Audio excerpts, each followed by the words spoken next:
എന്റെ വിശ്വാസധാരയിൽ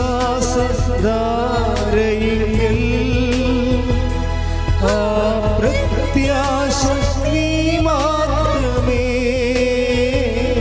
എന്റെ വിശ്വാസധാരയിൽ ആ പ്രത്യാശ നീ മാത്രമേ. എന്റെ യേശുവേ വരികെന്റെ ചാരെ എൻ ഹൃദയം വെണ്മയാക്കിടാം. എന്റെ യേശുവേ വരികെന്റെ ചാരെ എൻ ഹൃദയം വെണ്മയാക്കിടാം. അയാൾ വീശി കുമ്പിടുന്നു ഞങ്ങളിലാ ദിവ്യനായക സവിധേ. കുമ്പിടുന്നു ഞങ്ങളിലാ ദിവ്യനായക സവിധേ. എൻ്റെ പ്രിയപ്പെട്ടവരെ, എല്ലാവരെയും തീർത്ഥാടനത്തിനായി തീർത്ഥാടന ഉടമ്പടി എടുക്കുന്നതിന് വേണ്ടി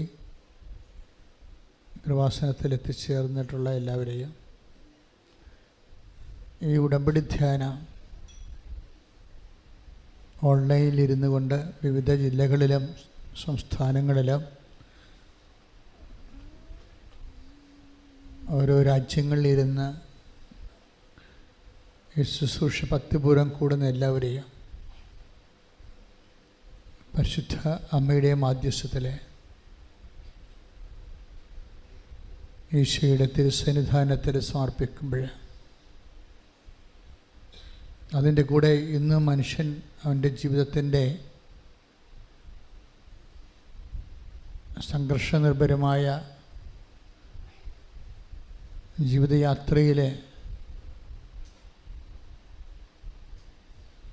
അവനെ കൂട്ടുപോകുന്ന ഒരു ദൈവം, അതാണ് ഉടമ്പടിയുടെ ദൈവം. നിങ്ങളുടെ സങ്കടയാത്രയിൽ, സംഘർഷയാത്രയിൽ തൻ്റെ സാന്നിധ്യം കൊണ്ട് നിങ്ങൾക്ക് കൂട്ടുപോകുന്ന ഒരു ദൈവം. ഇത് എക്കാലത്തും ഉണ്ടായിരുന്നു. സുവിശേഷത്തിൻ്റെ സത്യസന്ധമായ വാഗ്ദാനമാണ്. പക്ഷേ നമ്മുടെ ജീവിതത്തിൽ, നമ്മുടെ സംഘർഷാത്മകമായ യാത്രയിൽ സമാശ്വാസത്തിൻ്റെ കൂട്ടിയാത്ര നടത്തുന്ന ദൈവം, അത് ഏറ്റവും ഈ കാലത്ത് കൂടുതൽ ആൾക്കാർക്ക് അനുഭവേദ്യമാകുന്നത് ഉടമ്പടിയിലൂടെയാണ്. കാര്യം ഉടമ്പടിയുടെ ആ സ്ട്രക്ചറിൽ തന്നെ, വാഗ്ദാനങ്ങൾ തന്നെ രണ്ട് തരത്തിലാണ് ദൈവത്തിൻ്റെ സാന്നിധ്യം വെളിവാക്കുന്നത്. ഒന്ന്, ഞാൻ തന്നെ നിൻ്റെ കൂടെ വരും എന്ന് പറയുന്ന ഭാഗങ്ങളുണ്ട്. ഇപ്പം നമ്മൾ പുറപ്പാടിൻ്റെ 23:2 ഒക്കെ എടുത്തു കഴിഞ്ഞാൽ ഞാൻ തന്നെ നിൻ്റെ കൂടെ വരും. പിന്നെ പുറപ്പാട് 33:14 അവിടെയെല്ലാം ദൈവം തന്നെ നമ്മുടെ കൂടെ വരുന്നതാണ്. ഇത് നമ്മൾക്ക് തോന്നും ഇങ്ങനെ നമ്മളൊരു ഗുഡ് മോർണിംഗ് പറയണ പോലെ ഒരു ആശംസയാണെന്ന് തോന്നും. ആശംസകളിൽ നിന്ന് അനുഭവങ്ങളിലേക്കുള്ള ദൂരം എനിക്ക് തോന്നുന്നത് പ്രാർത്ഥനയുടെ ദൂരമല്ലത്, അത് പ്രവൃത്തിയുടെ ദൂരമാണ്. നമ്മൾക്ക് I come with you wherever you go എന്ന് പറഞ്ഞു കഴിഞ്ഞാൽ, ഞാൻ നിൻ്റെ കൂടെ വരും, നീ എവിടെ പോയാലും എന്ന് പറയുമ്പോൾ നമുക്ക് തോന്നും ഇതൊരു ആശംസയാണെന്ന് തോന്നും. ദൈവം പറയണത് ഒരു ആശംസയല്ലല്ലോ, ദൈവം പറയണത് ഒരു അനുഭവത്തിൻ്റെ പെർസ്പെക്റ്റീവിലാണ് സംസാരിക്കുന്നത്. അപ്പോൾ ഈ ആശംസയെ അനുഭവമാക്കുന്നത് നമ്മൾ ഇത്രയും നാൾ നമ്മൾ ഉപയോഗിച്ചിരുന്ന മെഷീനറി പ്രെയറാണ്. പക്ഷെ ആശംസകളെ അനുഭവമാക്കാൻ പ്രെയറിന് എന്തുമാത്രം സാധിക്കും എന്ന് നമുക്കറിയത്തില്ല. അതുകൊണ്ടാണ് ഉടമ്പടിയിൽ പ്രാർത്ഥനയ്ക്ക് പകരം പ്രവർത്തി വെച്ചിരിക്കുന്നത്. ഉടമ്പടിയുടെ പ്രഖ്യാപിതമായ ലക്ഷ്യങ്ങളിലൊന്ന്, വാഗ്ദാനങ്ങളിലൊന്ന് ദ പ്രസൻസ് ഓഫ് ഗോഡാണ്.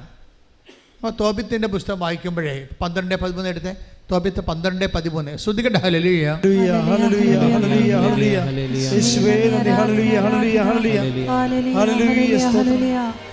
തോബിത്ത് 12:13 ഭക്ഷണമേശയിൽ നിന്ന് എഴുന്നേറ്റ് ചെന്ന് മൃതദേഹം സംസ്കരിക്കാൻ മടിക്കാതിരുന്ന നിന്റെ സൽപ്രവൃത്തി എനിക്ക് അജ്ഞാതമായിരുന്നില്ല, ഞാൻ നിന്നോടൊപ്പം ഉണ്ടായിരുന്നു. ഇതാണ് വിഷയം. ഒന്നിട്ട് വായിച്ചേ. ഭക്ഷണമേശയിൽ നിന്ന് എഴുന്നേറ്റ് ചെന്ന് മൃതദേഹം സംസ്കരിക്കാൻ മടിക്കാതിരുന്ന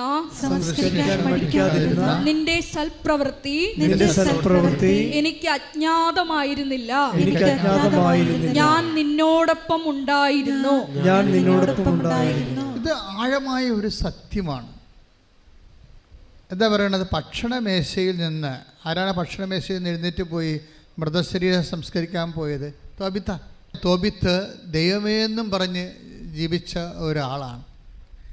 ഈ ദൈവമേ എന്നും പറഞ്ഞ് ജീവിക്കുന്നതും നമ്മുടെ എന്തെങ്കിലും കാഷ്വാലിറ്റിക്ക് ദൈവത്തെ കക്ഷി ചേർക്കുന്നതും രണ്ട് വിഷയമാണ്.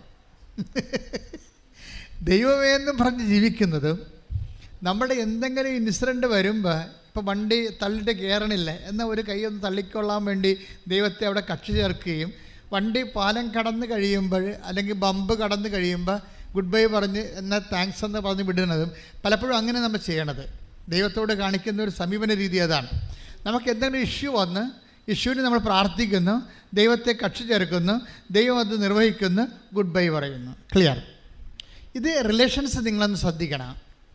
ഇങ്ങനെ ഈ റിലേഷനാണ് ഉള്ളതെങ്കിൽ നമുക്ക് അധികകാലം ഈ ലൈഫിൽ ദൈവത്തെ കക്ഷി ചേർക്കാൻ, ദൈവത്തെ വരാൻ എന്തുമാത്രം സാധിക്കുമെന്ന് അറിയത്തില്ല. നമ്മളൊരു പ്രഗ്മാറ്റിക്കാണ് ഈ കാര്യത്തിൽ. എന്ന് വെച്ച് കഴിഞ്ഞാൽ ഒരു വിഷയമുണ്ടായിരുന്നു, ആ വിഷയത്തിൽ നമ്മൾ ദൈവത്തിൽ ആശ്രയിച്ചു, ദൈവം നമ്മളെ സപ്പോർട്ട് ചെയ്തു, അത് കഴിയുമ്പോൾ ഗുഡ് ബൈ പറയും. പക്ഷേ അതും ദൈവം അത് അങ്ങനെയല്ല ഉദ്ദേശിക്കണത്. ഒരു ഇടയ്ക്കൊന്ന് ഗുഡ് ബൈ പറഞ്ഞിട്ട് ടാറ്റ പറഞ്ഞിട്ട് വിടുന്ന ഒരു ബന്ധമേ നിനക്ക് ദൈവമായിട്ടുണ്ടെങ്കിൽ നിനക്കിനി ഈ വണ്ടി പല സമയത്ത് ഇനിയും കട്ടറിലേക്ക് കയറാൻ സാധ്യതയുണ്ട്. അപ്പോൾ നീ ഒന്ന് ഇൻട്രോസ്പെക്റ്റ് ചെയ്യണം. എൻ്റെ ബന്ധമെന്ന് പറയണത് ഒരു പ്രോബ്ലം സെൻറ്റേഡ് ആണോ, ഒരു പ്രോബ്ലം ഉണ്ടാക്കുന്നു, ഇഷ്യൂ ബേസ്ഡ് ആണോ? പലപ്പോഴും വരുന്നൊരു വിഷയം, what is your spirituality? Spirituality is issue based. അങ്ങനെ സംഭവിക്കാൻ സാധ്യതയുണ്ട്.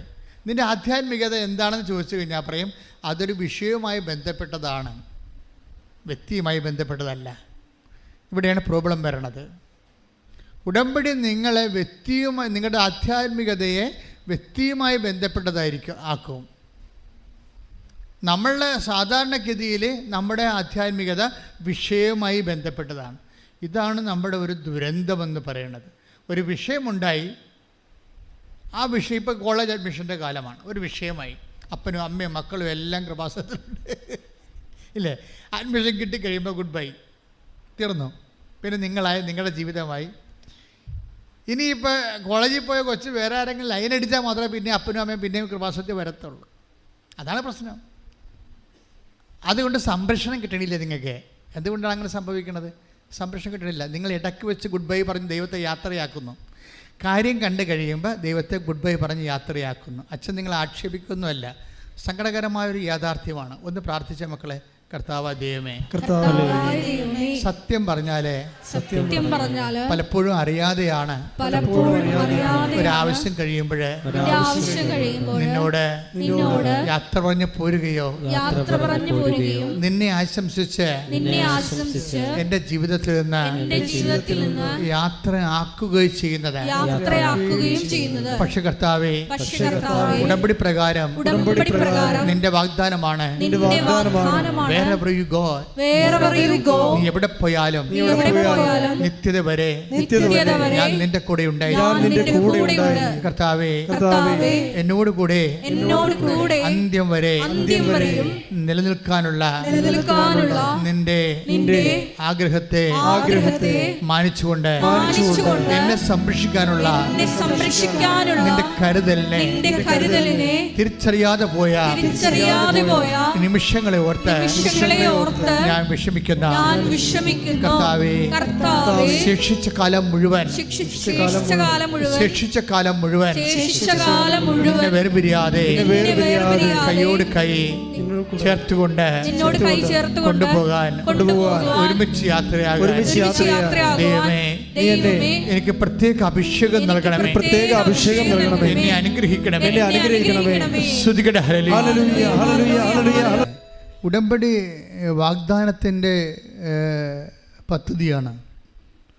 ഉടമ്പടി is the project of promise.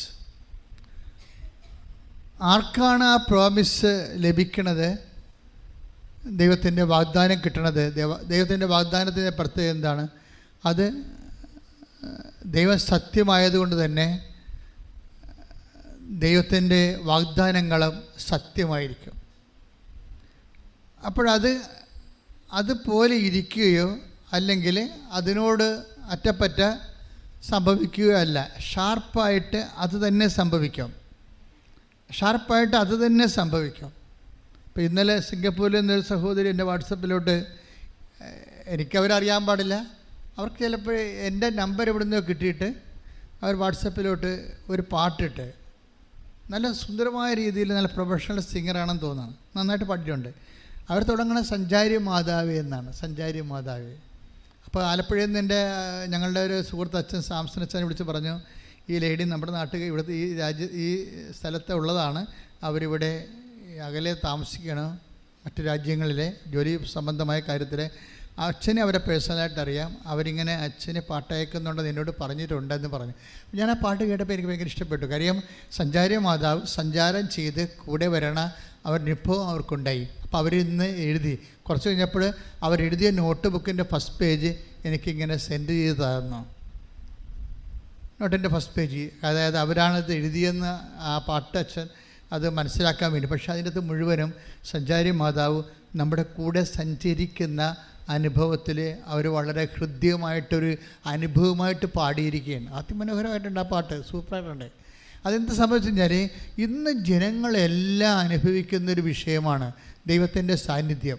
അതുകൊണ്ടാണ് എങ്ങനെയാണ് ഈ സഞ്ചാരി മാതാവിൻ്റെ കോൺസെപ്റ്റ് വന്നത്? അത് മരിയൻ ഉടമ്പടിയാണ് നമ്മൾ ചെയ്യണത്, അല്ലേ? അമ്മ മാതാവിൻ്റെ മധ്യസ്ഥത്തിലാണ് നമ്മൾ ഉടമ്പടി ചെയ്തിരിക്കുന്നത്. അപ്പോൾ അമ്മ മാതാവിൻ്റെ മധ്യസ്ഥത ചെയ്തിരിക്കുന്നത് കൊണ്ട് തന്നെ അമ്മ ഈ ഉടമ്പടി എടുത്ത വ്യക്തി സത്യസന്ധനാണെങ്കിൽ അവസാനം വരെ നിൻ്റെ വിഷയം നിറവേറുവോളം നിൻ്റെ കൂടെ നിന്ന് അത് ചെയ്യിക്കും. മനസ്സിലാട്. അതെന്താ കാര്യം? അമ്മയുടെ ഒരു രീതിയാണ് ഈ കൂടെ നിൽക്കുക എന്നുള്ളത്. അമ്മയുടെ അത് നിങ്ങൾ മനസ്സിലാക്കുക. ഉടമ്പടി എടുക്കുമ്പോൾ ഇപ്പം നമ്മൾ ഉദാഹരണത്തിന് ഞാൻ പറയാം, അമ്മ എന്തുകൊണ്ടാണ് അമ്മയെ സെലക്ട് ചെയ്തത് ദൈവം? ഇത് ഏത് കുരിശാണെങ്കിലും കൂടെ നിൽക്കുമെന്ന് നല്ല ബോധമുള്ളത് കൊണ്ടാണ്.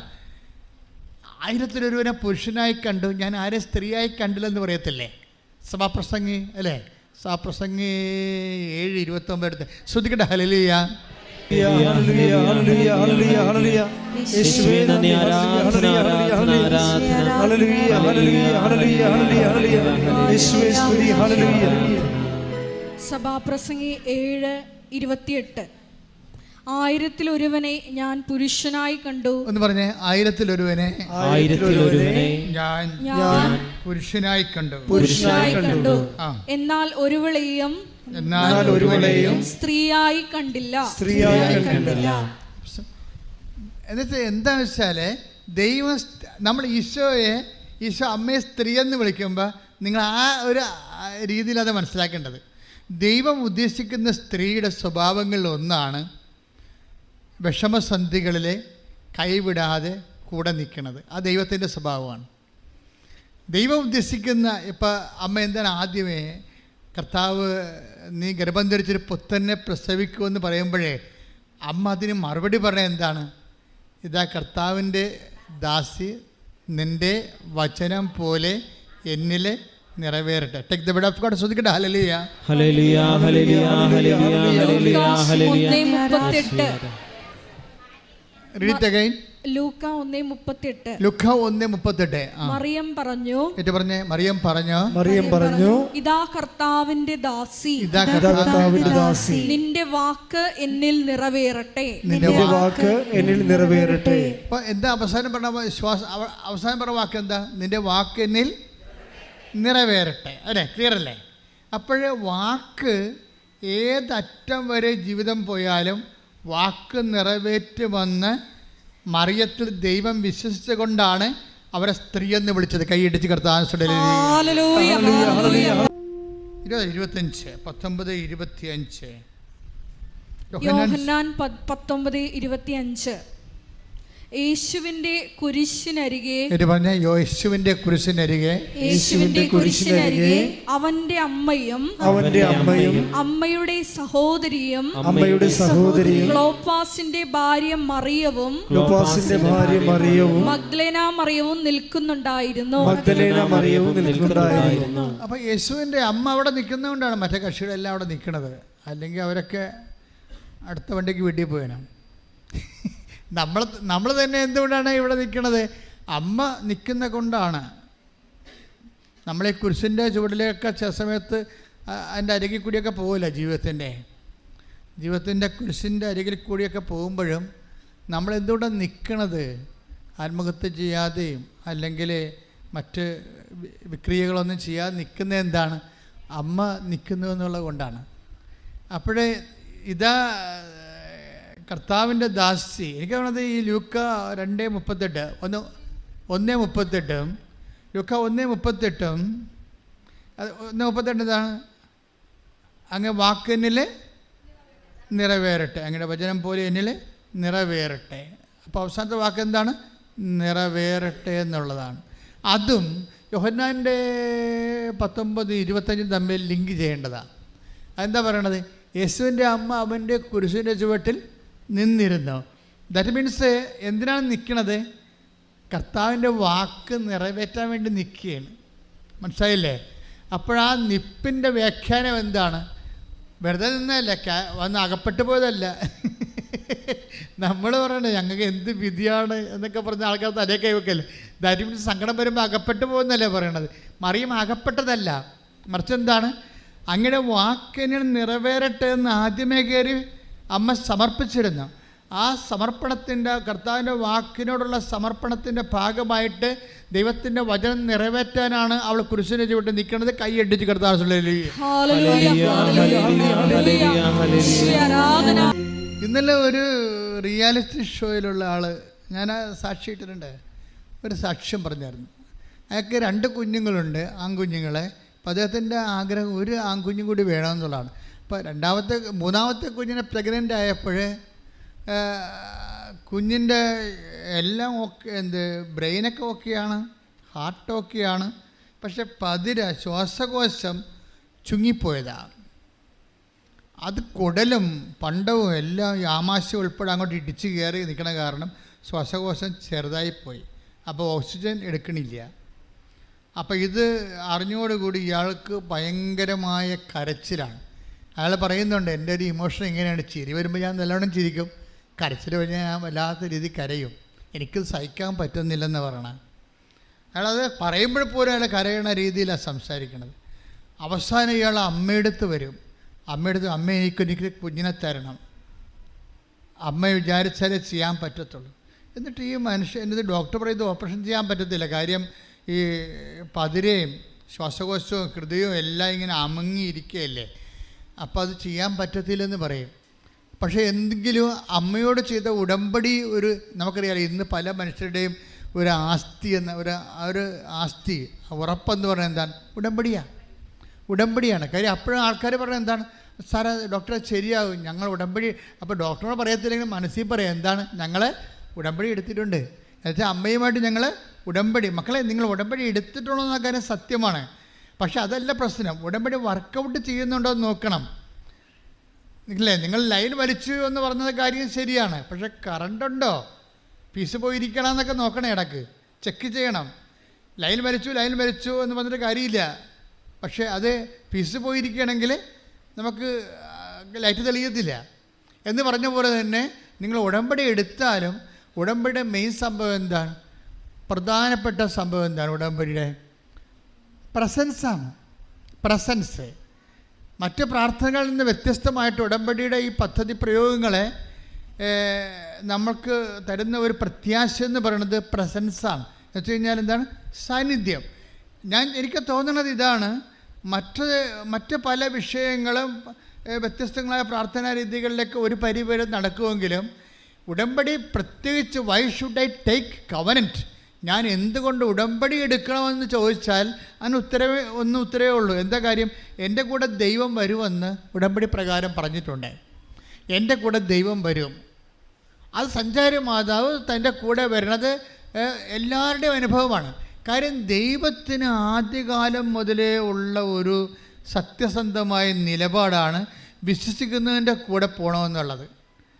അത് പുതിയതല്ല, വിശ്വസിക്കുന്നതിൻ്റെ കൂടെ. ഇപ്പം നമ്മൾ 23-20 എടുത്ത പുറപ്പാട് ശ്രദ്ധിക്കട്ടെ. ഹല്ലേലൂയ ഹല്ലേലൂയ ഹല്ലേലൂയ ഹല്ലേലൂയ ഹല്ലേലൂയ യേശുവേ നന്ദി. ഹല്ലേലൂയ ഹല്ലേലൂയ ഹല്ലേലൂയ ഹല്ലേലൂയ ഹല്ലേലൂയ ഹല്ലേലൂയ ഹല്ലേലൂയ ഹല്ലേലൂയ.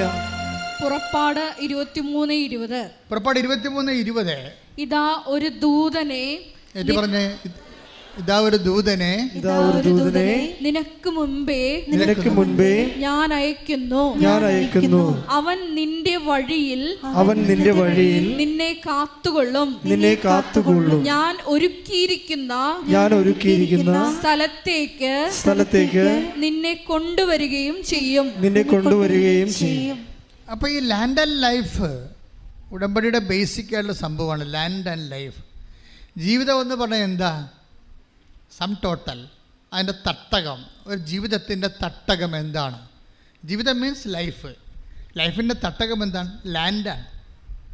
ലാൻഡ്. അതായത് ഉടമ്പടിയുടെ ബേസിക് ആയിട്ടുള്ള എല്ലാം എന്താണ്? ബേസിക് ആയിട്ടുള്ള ലാൻഡ്. അത് നിങ്ങളുടെ ജീവിതം കരുപ്പിടിപ്പിക്കാൻ വേണ്ടി നമുക്ക് ആവശ്യമായത് എന്താണ്? അനുകൂലമായ സ്ഥലമാണ്. അനുകൂലമായ സ്ഥലം. അപ്പോൾ അനുകൂലമായ സ്ഥലം. ഇപ്പം ഞാൻ ഈ ജപ്തി നടപടിയൊക്കെ ആൾക്കാർ വരത്തില്ലേ? അപ്പോൾ ഞാനെന്താ, നിങ്ങൾ ജപ്തി നടപടിക്കാരെ പ്രത്യേകം കാണുന്ന എന്താ കാര്യം? അവിടെ വീട് സ്ഥലവും ജന്മാവകാശം നഷ്ടപ്പെടാൻ പോകുകയും അല്ലേ? അവിടെ ബൈബിളിനെ അത് റീസെറ്റ് ചെയ്യാൻ പറ്റുകയില്ലെങ്കിൽ വേറെ ഒരു പുസ്തകത്തെയും പറ്റത്തില്ല. എന്താ കാര്യം? ഇതെല്ലാം നീ ജനിക്കാൻ ഞാൻ ഇടയാക്കിയ സ്ഥലം, നിന്നെ ജന്മ അവകാശമായി ഞാൻ നിനക്ക് തന്നിരിക്കുന്ന സ്ഥലം, നിൻ്റെ ജീവിതം കരുപ്പിടിപ്പിക്കാൻ വേണ്ടി ഞാൻ നിനക്ക് തന്നിരിക്കുന്ന സ്ഥലം, ആ സ്ഥലം നിനക്ക് നഷ്ടപ്പെട്ടാൽ ഞാൻ ആ സ്ഥലത്തേക്ക് നിന്നെ തിരികെ കൊണ്ടുവരുന്ന ദൈവമാണ്. കൈയിടിച്ച് കർത്താവ്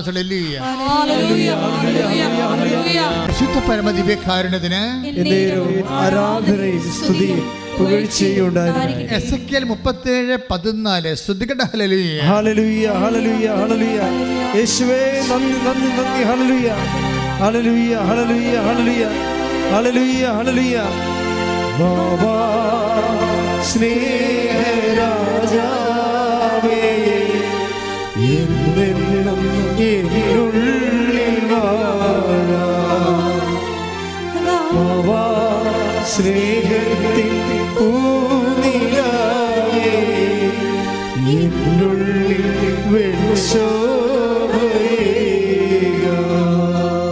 പരിശുദ്ധ പരമദിവ്യകാരുണ്യത്തിന് ആരാധനയും സ്തുതിയും പുകഴ്ചയും ഉണ്ടായിരിക്കട്ടെ. എസെക്കിയേൽ 37:14. എന്റെ ആത്മാവിനെ ഞാൻ നിങ്ങളിൽ നിവേശിപ്പിക്കും. ഒന്ന് പറഞ്ഞേ, എന്റെ ആത്മാവിനെ ഞാൻ നിങ്ങളിൽ നിവേശിപ്പിക്കും. നിങ്ങൾ ജീവിക്കും. ഞാൻ നിങ്ങളെ നിങ്ങളുടെ സ്വന്തം ദേശത്ത് വസിപ്പിക്കും. ജപ്തി ചെയ്യാൻ പറ്റത്തില്ല. എന്താ കാര്യം?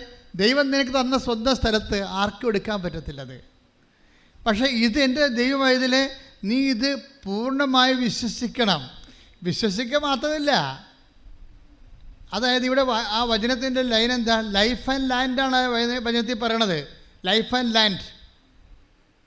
ഒന്നിന് വായിച്ചോളൂ 37:14. എന്റെ ആത്മാവിനെ എന്റെ ആത്മാവിനെ ഞാൻ നിങ്ങളിൽ നിവേശിപ്പിക്കും.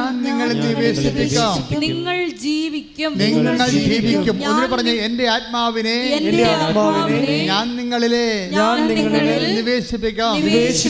നിങ്ങൾ ജീവിക്കും.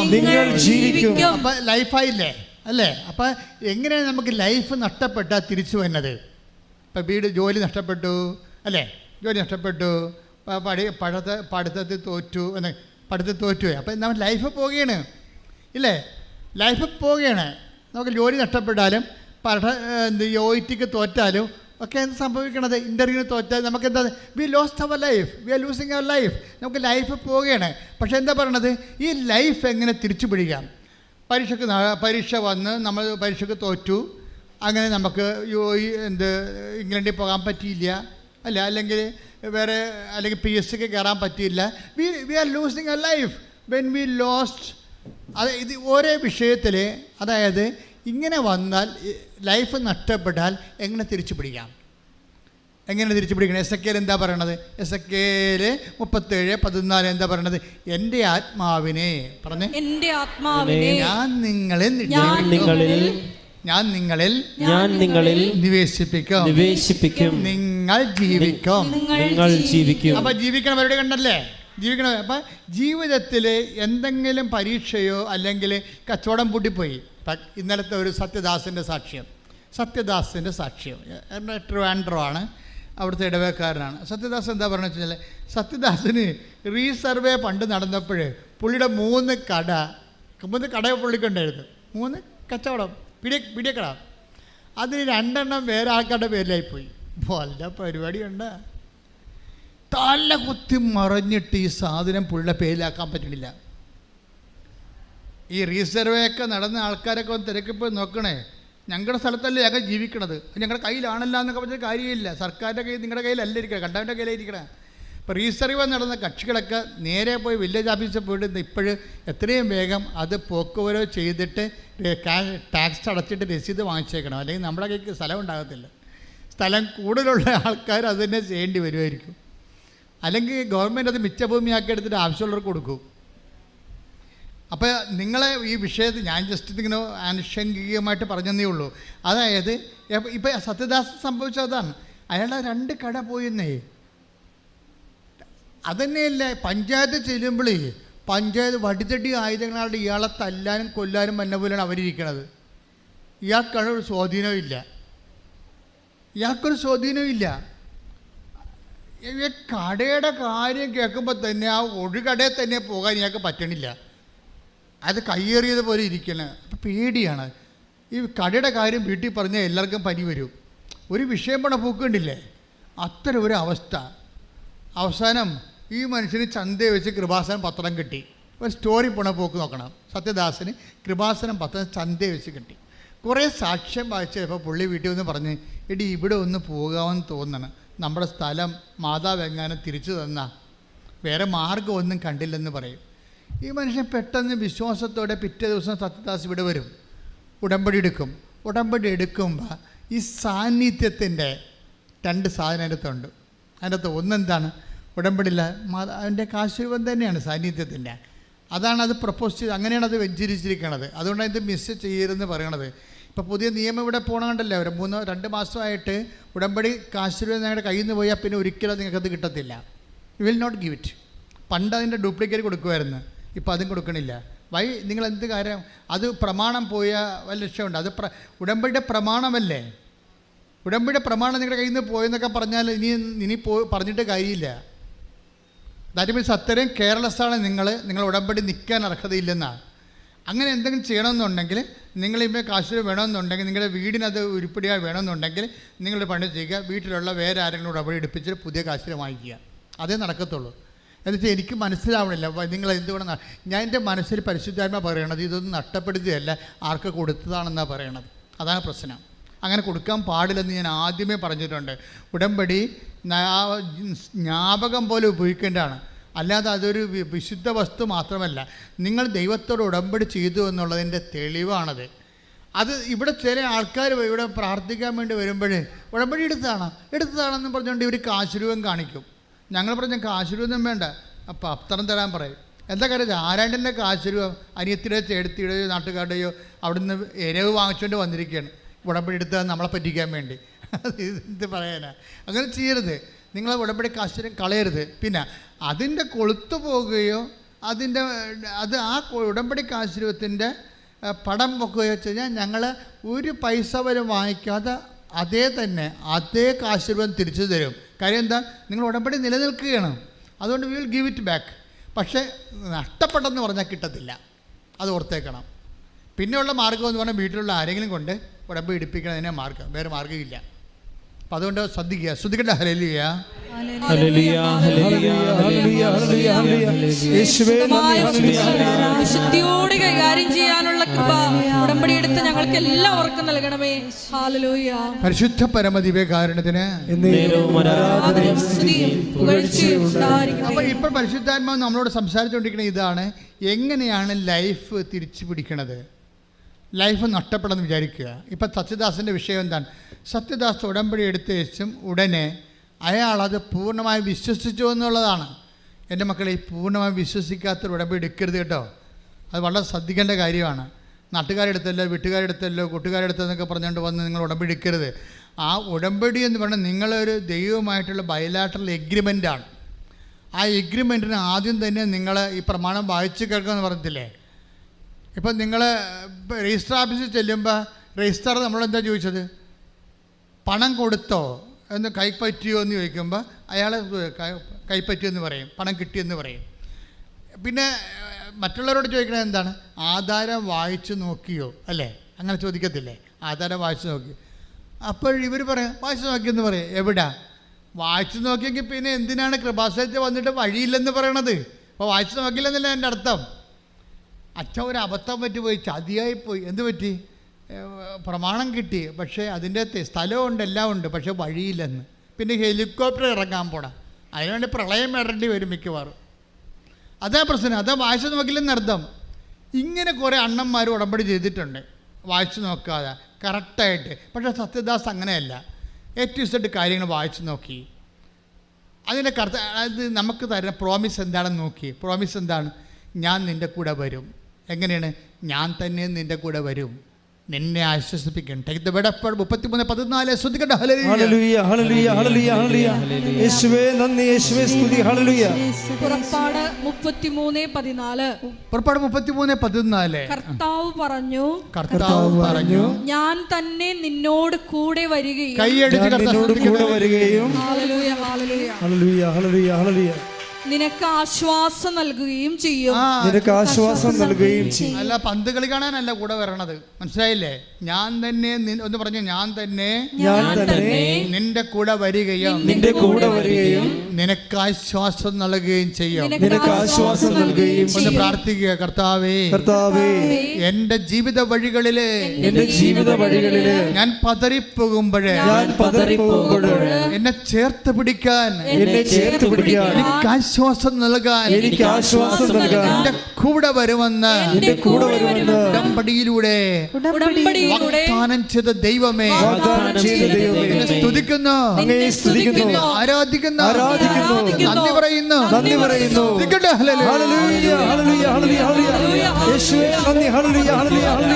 പരമദിവ്യകാരുണ്യത്തിന് ആരാധനയും സ്തുതിയും 33:14 എന്താണ് പറയണത്? ഞാൻ തന്നെ നിന്റെ കൂടെ വരികയും ഞാൻ തന്നെ നിന്നോട് കൂടെ വരികയും നിനക്ക് ആശ്വാസം നൽകുകയും ചെയ്യും. അപ്പൊ സത്യദാസ് അത് അതുപോലെ വിശ്വസിക്കുകയാണ്. പലർക്കും പറ്റാൻ വരണ അബദ്ധം എന്താണെന്നറിയാമോ? എല്ലാവരും ഇടിച്ചു തല്ലി ഉടമ്പടി ചെയ്യും, അവിടെ പറയണതൊക്കെ കേൾക്കണത്. എപ്പോഴാണ് ഈ ക്ലാസ് തീരണം അറിയത്തില്ല, കുറേ ഇനി എത്ര സമയം എടുക്കും? 1 മണിക്കൂർ എടുക്കുക. അപ്പോൾ ഈ താഴെപ്പോയിട്ട് എന്തായിരിക്കുക? താഴെപ്പോയിട്ട് 1.5 മണിക്കൂറുണ്ടാവും. 2.5 മണിക്കൂർ. അപ്പോൾ എപ്പോഴാണ് ഭക്ഷണം കഴിക്കണം? ഇങ്ങനെയാണ് ആൾക്കാർ നിൽക്കണത്. അതുകൊണ്ടാണ് ഉടമ്പടി ചില ആൾക്കാർക്ക് കൊടുക്കണത്. ആ സത്യദാസ് അങ്ങനെയല്ല, ഞാൻ തന്നെ നിൻ്റെ കൂടെ വരും. അപ്പോൾ കർത്താവ് എൻ്റെ കൂടെ വരാമെന്ന് പറഞ്ഞിട്ടുണ്ട്. പിന്നെ എന്താണ്? എനിക്ക് ആശ്വാസം നൽകുകയും ചെയ്യും. എന്നെ ആശ്വസിക്കാരെ എനിക്ക് എൻ്റെ വസ്തു കണ്ടവൻ കൊണ്ടുപോയില്ലേ? ഞാൻ പഞ്ചായത്ത് ചെല്ലുമ്പോൾ അവരെന്നെ തല്ലാനും കൊല്ലാനും എന്നെ പോലെയാണ് എന്നെ നോക്കണത്. അപ്പം ഞാൻ ഇനി അടുത്ത് പോകാനാണ്, എനിക്ക് കർത്താവേ ഉള്ളൂ. എന്നിട്ട് ഈ മനുഷ്യൻ പിറ്റേ ദിവസം തന്നെ ഉടമ്പടി കാശ്വര്യം കൊണ്ട് വിശ്വാസം പ്രമാണം ചൊല്ലിക്കൊണ്ട് പഞ്ചായത്ത് ആഫീസിൽ പോകും. ഇയാളെ ഓടിച്ചിട്ട് തൊഴിച്ചെന്ന് പറഞ്ഞിട്ട് ബഹളം ഉണ്ടാക്കി വിരട്ടി ഓടിച്ച് സെക്രട്ടറി എടുത്ത് ചെല്ലും. അപ്പോൾ സംഭവിക്കണം, ഈ വിശ്വാസ പ്രമാണം ചൊല്ലി ഈ ഉടമ്പടി കാശ്വര്യം ഹോൾഡ് ചെയ്തുകൊണ്ട് വിശ്വാസ പ്രമാണം ചൊല്ലി ഈ മനുഷ്യൻ പഞ്ചായത്ത് ഓഫീസിൽ ചെല്ലുമ്പോൾ തന്നെ സെക്രട്ടറി കസ്റ്റഡി ഇട്ട് കൊടുക്കും. എന്നിട്ട് ഉടനെ ഇങ്ങോട്ട് പറയും, നിങ്ങളുടെ കാര്യമെല്ലാം സെറ്റാകാൻ പോകും, ഞാൻ ഇന്ന് തന്നെ അത് കറക്റ്റ് ചെയ്തോളാം. വിതിൻ നോ ടൈം 2 കടയും പുള്ളിയുടെ പേരെഴുതി കൊടുത്തിട്ട് രസീതും കൊടുത്ത് ശ്രദ്ധിക്കട്ടെ. എൻ്റെ പ്രിയപ്പെട്ടവരെ, ഉടമ്പടിയുടെ ഫലപ്രാപ്തി ഇരിക്കുന്നത് ഈ വാഗ്ദാനങ്ങളിലുള്ള നമ്മുടെ വിശ്വാസത്തിൻ്റെ അടിസ്ഥാനത്തിലാണ്. വാഗ്ദാനങ്ങളിൽ നമ്മൾ വിശ്വസിക്കും. ദൈവം നമുക്ക് നൽകിയ വാഗ്ദാനങ്ങൾ. ഇപ്പോൾ അൻസമ്മ മാനന്തവാടിയുടെ സാക്ഷ്യമുണ്ടായി. ഈ ദിവസങ്ങളുണ്ടായിരുന്ന സാക്ഷ്യങ്ങളിൽ രസകരമായ സാക്ഷ്യം. അൻസമ്മ നമ്മളെ ഉടമ്പടി പഠിപ്പിക്കുന്നുണ്ട്. ഞാൻ പോലും പറയാത്ത കാര്യം അവർ പറയുന്നുണ്ട്. എന്താ അൻസമ്മ പറഞ്ഞ വെച്ചാൽ, അൻസമ്മയുടെ വഴിയില്ല, നടക്കാൻ വഴിയില്ല, കണ്ടവൻ്റെ വഴിയിൽ കൂടി തന്തക്കുളി കേട്ട് വേണം എപ്പോഴും പോയിക്കൊണ്ടിരിക്കണം.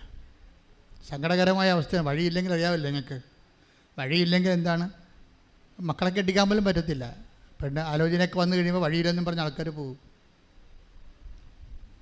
അതുകൊണ്ട് ആൻസമ്മ വളരെ പരുങ്ങലാണ്, ജീവിതം പരുങ്ങലാണ്, ലൈഫില്ല, ജീവിതമില്ല. അപ്പം ജീവിതമില്ലാത്ത കൊണ്ട് എന്താ പറയണത്, എൻ്റെ ആത്മാവിനെ. അപ്പം എസെക്കിയേൽ 17:14 ഒന്ന് വായിച്ച് ശ്രുതിക്കട്ടെ. ഹല്ലേലൂയ ഹല്ലേലൂയ ഹല്ലേലൂയ ഹല്ലേലൂയ ഹല്ലേലൂയ യേശുവേ നന്ദി. ഹല്ലേലൂയ ഹല്ലേലൂയ. എൻ്റെ ആത്മാവിനെ ഞാൻ നിങ്ങളിൽ നിവേശിപ്പിക്കും. അപ്പം ലൈഫ് നഷ്ടപ്പെട്ടെങ്കിൽ എന്താ മാർഗം? എൻ്റെ ആത്മാവിനെ ഞാൻ നിങ്ങളിൽ നിവേശിപ്പിക്കും. നിങ്ങൾ ജീവിക്കും. ഞാൻ നിങ്ങളെ നിങ്ങളുടെ സ്വന്തം ദേശത്ത് വസിപ്പിക്കും. അപ്പൊ നമുക്ക് വാസയോഗ്യമല്ലാത്തൊരവസ്ഥ വന്നാൽ അടുത്ത നടപടി എന്താണ്?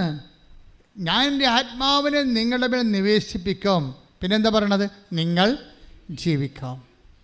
ഞാൻ നിങ്ങളെ നിന്റെ സ്വന്തം ദേശത്ത് വസിപ്പിക്കും. അപ്പം ചില ആൾക്കാർ പറയല്ലേ, അച്ഛാ വഴിയുമില്ല, മക്കൾക്ക് പെണ്ണും കിട്ടണില്ല, വിറ്റിച്ചിട്ട് പോകാൻ പോകുകയാണെന്ന് പറയും. എവിടെ പോകാനാണ്? എത്ര രൂപ കിട്ടും ചേച്ചി? പോയാലേ അവിടെ പോയാൽ നിങ്ങളെ വല്ലവർക്കും അറിയാൻ പറ്റുമോ? അപ്പോൾ അങ്ങനെയൊക്കെ താമസിച്ച പിന്നെ ഇങ്ങനെയുള്ള കല്യാണ കാര്യങ്ങളൊക്കെ വരുമ്പോൾ അവർ നിങ്ങളുടെ വേറെ ബൗട്ട്സൊക്കെ തിരക്കി വരുമ്പോൾ നിങ്ങൾക്കിവിടെ ആകാശവും ഭൂമിയും ഇല്ല, വേരും കായും ഇല്ലെന്ന് അറിഞ്ഞാൽ പിന്നെ നിങ്ങൾ സംശയിക്കത്തില്ലേ, ഇങ്ങനെ പോണത് ശരിയാണ്, വേറെ വഴിയുണ്ടാന്ന് നോക്കട്ടെ. അവിടെ വെച്ചാണ് ഞാൻ ഈ വിഷയം സെറ്റ് ചെയ്യണത്. ഞാൻ പറഞ്ഞ കർത്താവ് ഇവരെ വിടരുത്, ഇവരിത് വിറ്റിച്ചിട്ട് വേറെ ഒരു സ്ഥലത്ത് പോയി വാടക ഒറ്റയ്ക്ക് താമസിച്ചപ്പോൾ ഞാൻ അവിടെ ഒരു ആലോചന വന്നു കഴിഞ്ഞാൽ ഇവർക്ക് ആകാശവും ഭൂമിയും പാരമ്പര്യം കുടുംബമൊന്നും ഇല്ലാത്ത ആൾക്കാരാണെന്ന് എങ്ങനെ ധരിച്ചു കഴിഞ്ഞാൽ അവർക്ക് അവിടെ നിലവാരത്തിൽ പെണ്ണ് കിട്ടത്തില്ല. അതുകൊണ്ടാണ് നിങ്ങൾ ജീവിക്കുമെന്ന് പറയണത്.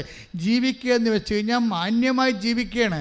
ഞാൻ അങ്ങനെ എപ്പോഴെങ്കിലും ലൈഫ് ത്രട്ടായി കഴിഞ്ഞാൽ പിന്നെ എന്താണ്, നിങ്ങൾ അപ്പം തന്നെ സ്പിരിച്വലായിട്ട് എംപവർ ചെയ്യണം. അതാണ് പറഞ്ഞത്.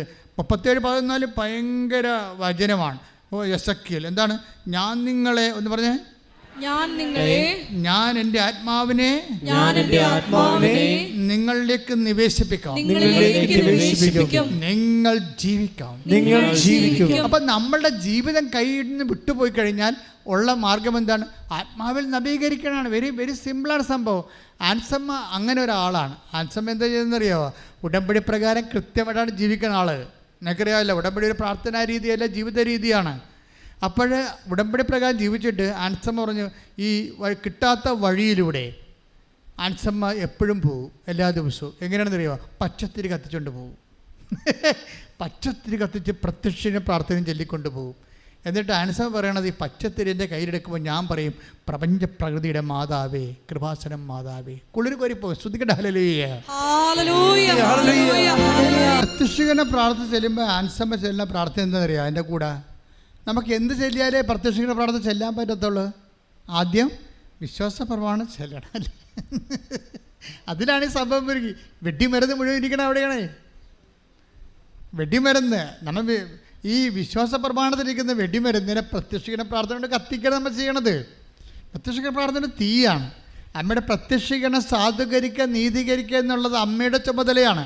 അമ്മ സമയക്കടികാരം നെഞ്ചിൽ ചാർത്തിക്കൊണ്ട് 2004 പ്രത്യക്ഷപ്പെടുമ്പോൾ ദുരന്തമുണ്ടാകുമ്പോൾ പ്രാർത്ഥിക്കണമെന്ന് പറയുമ്പോൾ ഇന്ന് വരെ ദുരന്തമൊഴിഞ്ഞിട്ട് കേരളത്തിലെ ലോകത്തിലെ നേരമില്ല. നമ്മളും തന്നെയും ഓരോ വ്യക്തി ദുരന്തങ്ങൾ ഒന്നിന് പിറകെ ഒന്നായി നമ്മൾ അനുഭവിച്ചുകൊണ്ടിരിക്കുകയാണ്. ഇതിനെല്ലാം പറ്റിയ പ്രാർത്ഥനയാണ്, ഉടമ്പടി പ്രാർത്ഥനയായിട്ട് അമ്മ തന്നതാണ്. അപ്പോൾ അതിലുള്ളതാണ് പ്രത്യക്ഷീകരണ പ്രാർത്ഥന. പ്രത്യക്ഷീകരണ പ്രാർത്ഥന തീയാണ്, പക്ഷേ വിശ്വാസ പ്രമാണം വെടിമരുന്നാണ്. ഈ വിശ്വാസ പ്രമാണം നമ്മൾ ചൊല്ലിക്കൊണ്ടാണ് ഈ പ്രത്യക്ഷീകരണ പ്രാർത്ഥന തീ വെടിമരുന്ന് കൊടുക്കുമ്പോഴാണ് ഈ സംഭവം പൊട്ടണത്. അനുസമ്മതം രണ്ടും ചൊല്ലിക്കൊണ്ടാണ് ചെയ്യണത്. വിശ്വാസ പ്രമാണം ചൊല്ലിക്കൊണ്ട് പച്ചത്തിരി പിടിച്ചുകൊണ്ട് ആണ് ഈ കിട്ടാത്ത വഴിയിലൂടെ സഞ്ചരിക്കുന്നത്. അതൊരു വിശ്വാസത്തിൻ്റെ ഒരു യാത്രയാണ്. അധികം സഞ്ചരിക്കേണ്ടി വന്നില്ല. 41 ദിവസം സഞ്ചരിച്ചപ്പോൾ ഈ വഴി അവളുടെ പേരിൽ എഴുതി കിട്ടും. ശ്രദ്ധിക്കട്ടെ.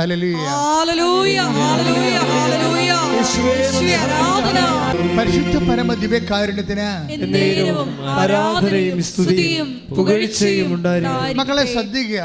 എസെക്കിയേൽ എന്താ നമ്മൾ വായിച്ചത്? എസെക്കിയേൽ എന്താ വായിക്കുക? എങ്ങനെയാണ് നമ്മൾ ജീവിക്കണത്? ജീവിതം കൈമോശം വന്നു പോയാൽ, പരീക്ഷ തോറ്റു, അല്ലെങ്കിൽ നമ്മൾക്ക് ഡീപ്രമോഷനായി, PR കിട്ടണില്ല, വസ്തു വിൽക്കാൻ പറ്റണില്ല, വസ്തു എടുക്കാൻ പറ്റണില്ല, വീട് സ്ഥലവുമില്ല, ഇങ്ങനെ ജീവിതം പോയാൽ എന്ത് ചെയ്യും? അതായത് അത് എസെക്കിയേൽ പറയണത് എന്താണ്? ഞാൻ എൻ്റെ ആത്മാവിനെ നിങ്ങളിലേക്ക് അയക്കും, നിങ്ങൾ ജീവിക്കും. പറഞ്ഞേ, ഞാൻ എൻ്റെ ആത്മാവിനെ നിങ്ങളിലേക്ക് അയക്കും, നിങ്ങൾ ജീവിക്കും. അപ്പോൾ ആൻസമ്മ എങ്ങനെയാണ് ജീവിതം തിരിച്ചു പിടിക്കണത്? കിട്ടാത്ത വഴി കിട്ടണത് എങ്ങനെയാണ്? വിശ്വാസ പ്രമാണം ചൊല്ലിക്കൊണ്ട് കിട്ടാത്ത വഴിയിലൂടെ പച്ചത്തിരിയും പിടിച്ച് പ്രപഞ്ചപ്രദ മാതാവിനെ മധ്യസ്ഥം ചേർത്തുകൊണ്ട് നടക്കും. അത് വിശ്വാസ പ്രഖ്യാപനങ്ങളാണ്. പക്ഷേ ഇത് ചെയ്യിക്കുന്നത് വിശ്വാസത്തിലാണ്. ഇത് വിശ്വാസം ഒരു ആത്മാവാണ്. അതാണ് ഞാൻ എൻ്റെ ആത്മാവ് നിങ്ങളിലേക്ക് അയക്കുമെന്ന് പറയുമ്പോൾ വിശ്വാസത്തിൻ്റെ ആത്മാവാണ് അനുസമയം വർക്ക് ചെയ്യണത്. ഐസയ 11:2 എടുത്ത് ശ്രദ്ധിക്കട്ടെ. ഹല്ലേലൂയ, ഹല്ലേലൂയ, ഹല്ലേലൂയ, ഹല്ലേലൂയ, ഹല്ലേലൂയ, ഹല്ലേലൂയ. യേശുവേ നന്ദി, യേശുവേ സ്തുതി. ഹല്ലേലൂയ. യേശയ്യ 11:2. ഐസയ 11:2. കർത്താവിന്റെ ആത്മാവ് കർത്താവിന്റെ ആത്മാവ് അവന്റെ മേൽ ആവസിക്കും, അവന്റെ മേൽ ആവസിക്കും. വായിച്ചോളൂ. ജ്ഞാനത്തിന്റെയും വിവേകത്തിന്റെയും ആത്മാവ്, ഉപദേശത്തിന്റെയും ശക്തിയുടെയും ആത്മാവ്, അറിവിന്റെയും ദൈവഭക്തിയുടെയും ആത്മാവ്. അപ്പോഴേ കർത്താവിൻ്റെ ഇതെല്ലാം കൂടുന്നതാണല്ലോ വിശ്വാസം. അതായത് കർത്താവിൻ്റെ ആത്മാവെന്ന് പറയുമ്പോൾ അതിനകത്തുണ്ട് ജ്ഞാനമുണ്ട്, അറിവുണ്ട്, വിശ്വാസമുണ്ട്, അങ്ങനെ എല്ലാമാണ്. ഇപ്പോൾ നമുക്ക് ഈ വിഷയത്തിൽ, നിങ്ങൾക്കൊരു വിഷയത്തിൽ, ഇപ്പോൾ സത്യദാസ് പഞ്ചായത്തിലേക്ക് പോവുകയാണ്. എന്താ കാര്യം? കർത്താവിൻ്റെ കൂടെയുണ്ട്. ഇനി കർത്താവായിരിക്കും എനിക്ക് വേണ്ടി വാദിക്കണമെന്ന് പറയുമ്പോൾ അത് വിശ്വാസമാണ്, അതൊരു ജ്ഞാനമാണ്, അതറിവാണ്, കർത്താവിൻ്റെ ആത്മാവാണ്. കൈയിടിച്ച് കർത്താവിന്റെ പരിശുദ്ധ പരമ ദിവ്യകാരുണ്യത്തിന് നമ്മൾ ദൈവമായിട്ട് ഉടമ്പടിയിലായി കഴിയുമ്പോൾ ഞങ്ങളെ ശ്രദ്ധിക്കണം. എന്താണെന്നറിയാവോ? ദൈവത്തിൻ്റെ ആത്മാവ്, ജ്ഞാനത്തിൻ്റെ അറിവിൻ്റെയും ആത്മാവ്, ഭക്തിയുടെയും വിശ്വാസത്തിൻ്റെയും ആത്മാവ് നിങ്ങളിൽ നിലനിൽക്കണമെന്നാണ് ഞാൻ ആഗ്രഹിക്കണം, അല്ലേ? അങ്ങനെ ആത്മാവ്, കാരണം ജീവിതം കയ്യിൽ നിന്ന് പോയാൽ പിന്നെ എസെക്കിയേൽ 37:14 അനുസരിച്ച് കൊണ്ട് ജീവിതം തിരിച്ചു പിടിക്കാനുള്ള മാർഗം എന്താണ്? ഞാൻ എൻ്റെ ആത്മാവിനെ നിങ്ങളിലേക്ക് അയക്കും. ആത്മാവിനെ തിരിച്ചു പിടിക്കുക എന്നാണ്. ജീവിതം കയ്യിൽ നിന്ന് പോയാൽ അപ്പോഴാത്മാവിൽ ആത്മാവ് നിർവീര്യമായി പോയിട്ടുണ്ടെങ്കിൽ, take the word of God. Ephesians 4:30. ഹല്ലേലൂയ, ഹല്ലേലൂയ, ഹല്ലേലൂയ, ഹല്ലേലൂയ. യേശുവേ നന്ദി, ഹല്ലേലൂയ,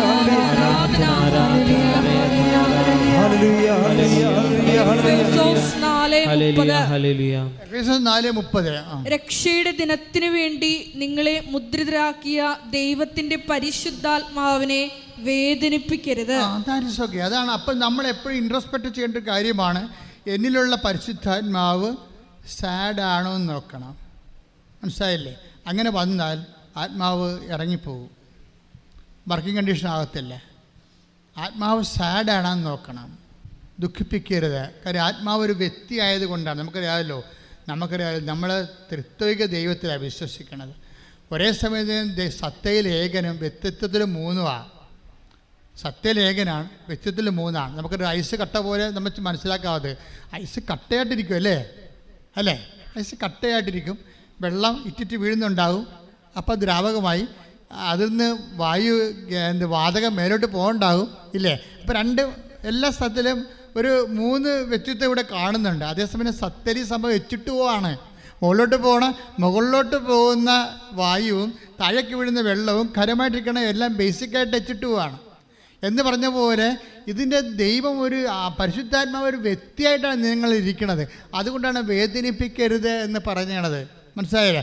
പരിശുദ്ധാത്മാവ് ശക്തിയുമാണ്. അതേസമയം തന്നെ സത്തയിൽ ദൈവം യേശുക്രിസ്തുവിനെക്കുറിച്ചും പിതാവിനെക്കുറിച്ചും അതുപോലെ തന്നെ പരിശുദ്ധാത്മാവിനെക്കുറിച്ചും പറയുന്നത് എന്താണ്? ദൈവം ബേസിക്കായിട്ട് സത്തയിൽ ശക്തിയാണ്. അതായത് ദൈവത്തിൻ്റെ ജ്ഞാനവും 1 Corinthians 1:24 ദൈവത്തിൻ്റെ ജ്ഞാനവും ദൈവത്തിൻ്റെ ശക്തിയുമായ യേശുക്രിസ്തു. അതുകൊണ്ടാണ് അപ്പോൾ സ്വാഭാവികമായിട്ട് യേശുക്രിസ്തു ഒരു വ്യക്തിയാണ്, അതേസമയത്ത് ശക്തിയാണ്, കാരണം ദൈവമായതുകൊണ്ടാണ്. അതേസമയം തന്നെ പരിശുദ്ധാത്മാവ് ഉന്നതങ്ങളിൽ നിന്ന് ശക്തി ധരിക്കുന്നവർ നിങ്ങൾ ജെറുസലേം വിട്ടു പോകരുത്. ഉന്നതങ്ങളിൽ നിന്ന് ശക്തി, അത് പരിശുദ്ധാത്മാവ് ഒരു വ്യക്തിയാണ്. അതേസമയം തന്നെ നടപടി പുസ്തകത്തിന് 1:8 അനുസരിച്ച് പരിശുദ്ധാത്മാവ് ശക്തിയാണ്. അപ്പോൾ പരിശുദ്ധാത്മാവ് നടപടി പുസ്തകത്തിന് 1:4 പരിശുദ്ധാത്മാവ് ശക്തിയാണ്. പിതാവിൻ്റെ വലതുവശത്തിരിക്കുമെന്ന് പറയുമ്പോൾ പിതാവിൻ്റെ മനുഷ്യപുത്രൻ ശക്തിയുടെ വലതുവശത്തിരിക്കുമെന്ന് ഈശോ പറയുമ്പോൾ പിതാവ് ശക്തിയാണ്. സത്തയിൽ ശക്തിയായ ദൈവമാണ്. വ്യക്തിപരമായ പരിശുദ്ധാത്മാവിൽ നമ്മൾ വ്യക്തിയായി നമ്മൾ വസിക്കുമ്പോൾ സ്വാഭാവികമായിട്ട് ശക്തിയായത് കൊണ്ട് തന്നെ നിർവീര്യമാകാനുള്ള സാധ്യതയുണ്ട്. പരിശുദ്ധാത്മാവ് നിർവീര്യമാക്കാനുള്ള സാധ്യത നമ്മൾ ഉടമ്പടിക്കാരെ മുൻകൂട്ടി കാണണം. 1 Thessalonians 5:19 എടുത്ത് ശ്രദ്ധിക്കട്ടെ. ഹല്ലേലൂയ, ഹല്ലേലൂയ, ഹല്ലേലൂയ. 1 Thessalonica 5:19 1 Thessalonians 5:19 ആത്മാവിനെ നിങ്ങൾ നിർവീര്യമാക്കരുത്. കാഴ്ച പോയിന്റ് എന്താ പറഞ്ഞത്? നിങ്ങൾ പറഞ്ഞേ, ആത്മാവിനെ നിങ്ങൾ നിർവീര്യമാക്കരുത്. അപ്പൊ നിർവീര്യമാക്കുന്ന വെച്ച് കഴിഞ്ഞാൽ ശക്തിയായത് കൊണ്ടാണ് നിർവീര്യമാക്കരുതെന്ന് പറയണത് 1 Thessalonians 5:19. പക്ഷേ വ്യക്തിയായത് കൊണ്ടാണ് വേദനിപ്പിക്കരുതെന്ന് പറയണത് Ephesians 4:30. അതുകൊണ്ട് ശക്തിയും വ്യക്തിയുമായ പരിശുദ്ധാത്മാവും നിങ്ങളിൽ വസിക്കുന്നതാണ്. അതേതാണ്? എസെക്കിയേലിൻ്റെ 37:14 നിങ്ങളുടെ ജീവിതം കൈമോശം വന്നു പോയാൽ ശക്തിയും അതുപോലെ തന്നെ വ്യക്തിയുമായ പരിശുദ്ധാത്മാവിനെ നിങ്ങളിലേക്ക് ഞാൻ നിക്ഷേപിക്കുമെന്ന്. കൈയിടിച്ച് കർത്താവിനെ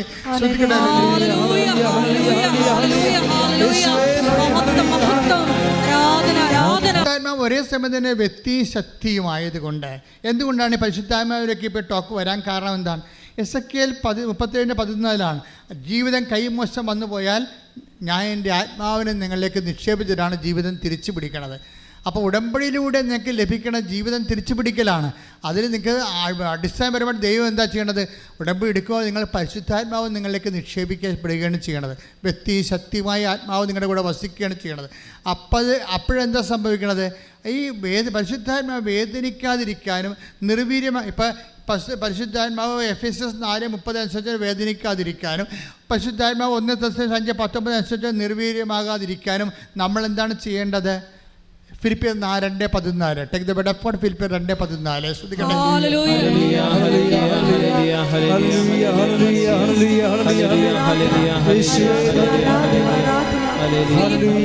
ഫിലിപ്പിയർ 2:14 എല്ലാ കാര്യങ്ങളും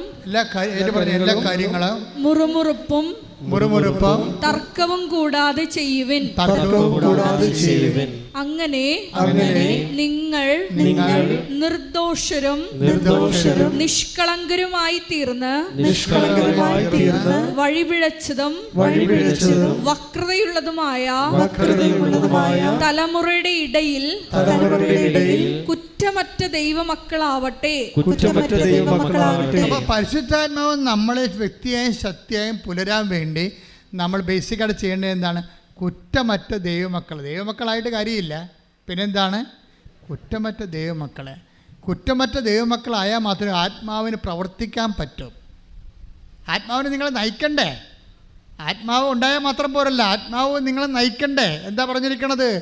ഞാൻ നിങ്ങൾക്ക് മുമ്പേ എൻ്റെ ദൂതനെ അയക്കുമെന്ന് പറഞ്ഞാൽ അത് പരിശുദ്ധാത്മാവാകാം, പരിശുദ്ധ മാലാഖയുമാകാം. അപ്പം നമുക്ക് മുമ്പേ പോകാനും നമ്മളെന്താ പറയണത്? ഞാൻ നിങ്ങൾക്ക് മുമ്പേ എന്ന് പറഞ്ഞാൽ പിതാവ് മാത്രമല്ല, പുത്രൻ മാത്രമല്ല, പരിശുദ്ധാത്മാവ് മാത്രമല്ല. അപ്പോൾ നിങ്ങൾക്ക് മുമ്പേ പോകുന്ന വ്യക്തിയും ശക്തിയും അതെന്താണ്? ഞാൻ നിങ്ങൾക്ക് ഇപ്പം ഞാൻ എന്തെങ്കിലും പ്രശ്നങ്ങളുണ്ടെന്ന് പറയുന്നവരില്ലേ, ആൾക്കാർ എൻ്റെ അടുത്ത് എന്നെ കാണാൻ വരുമ്പോൾ ആൾക്കാർ പറയുമല്ലോ, ഞങ്ങൾക്ക് അച്ഛാ ഭാഗോടമ്പടി നടക്കണില്ല, അല്ലെങ്കിൽ എനിക്ക് പൈസ ആൾക്കാർ വാങ്ങിച്ചുകൊണ്ട് പോയിട്ട് പൈസ ജോലി തരാമെന്ന് പറഞ്ഞ് പൈസ വാങ്ങിച്ചു, എന്നിട്ട് തിരിച്ചു കിട്ടണില്ല, ഞാൻ ഒരുത്തനെ സഹായിച്ചു, ഇപ്പോഴവനത് തിരിച്ചു തരണില്ല എന്നൊക്കെ പറയുമ്പോൾ തിരിച്ച് എനിക്ക് എതിരെ കള്ളക്കേസ് വരെ കൊടുക്കുന്ന അവസ്ഥയിലാണ് ഇപ്പോൾ ഞാൻ വരണത്. അവൻ്റെ പിടിച്ച് നിൽപ്പിനെന്ന് പറയുമ്പോൾ ഞാൻ എന്താ ചെയ്യണത്? നിങ്ങൾക്ക് മുമ്പ് നിങ്ങളിനി അവൻ്റെ അടുത്ത് പോണ മുമ്പ് എന്താ ഐസയ 45:2 ഉണ്ട്, എന്താണ്? ഞാൻ നിങ്ങൾക്ക് മുമ്പേ പോവുകയും, അത് ദൈവത്തിൻ്റെ ആദ്യകാലം പോലെയുള്ള നടപടിക്രമങ്ങളാണ്. ഞാൻ നിങ്ങൾക്ക് മുമ്പേ പോവുകയും പിച്ചളവാതിലുകളെ തകർക്കുകയും ഇരുമ്പോടാമ്പൽ ഒടിക്കുകയും ചെയ്യുമെന്ന് കൈയിട്ടിച്ച് കർത്താവല്ലേ.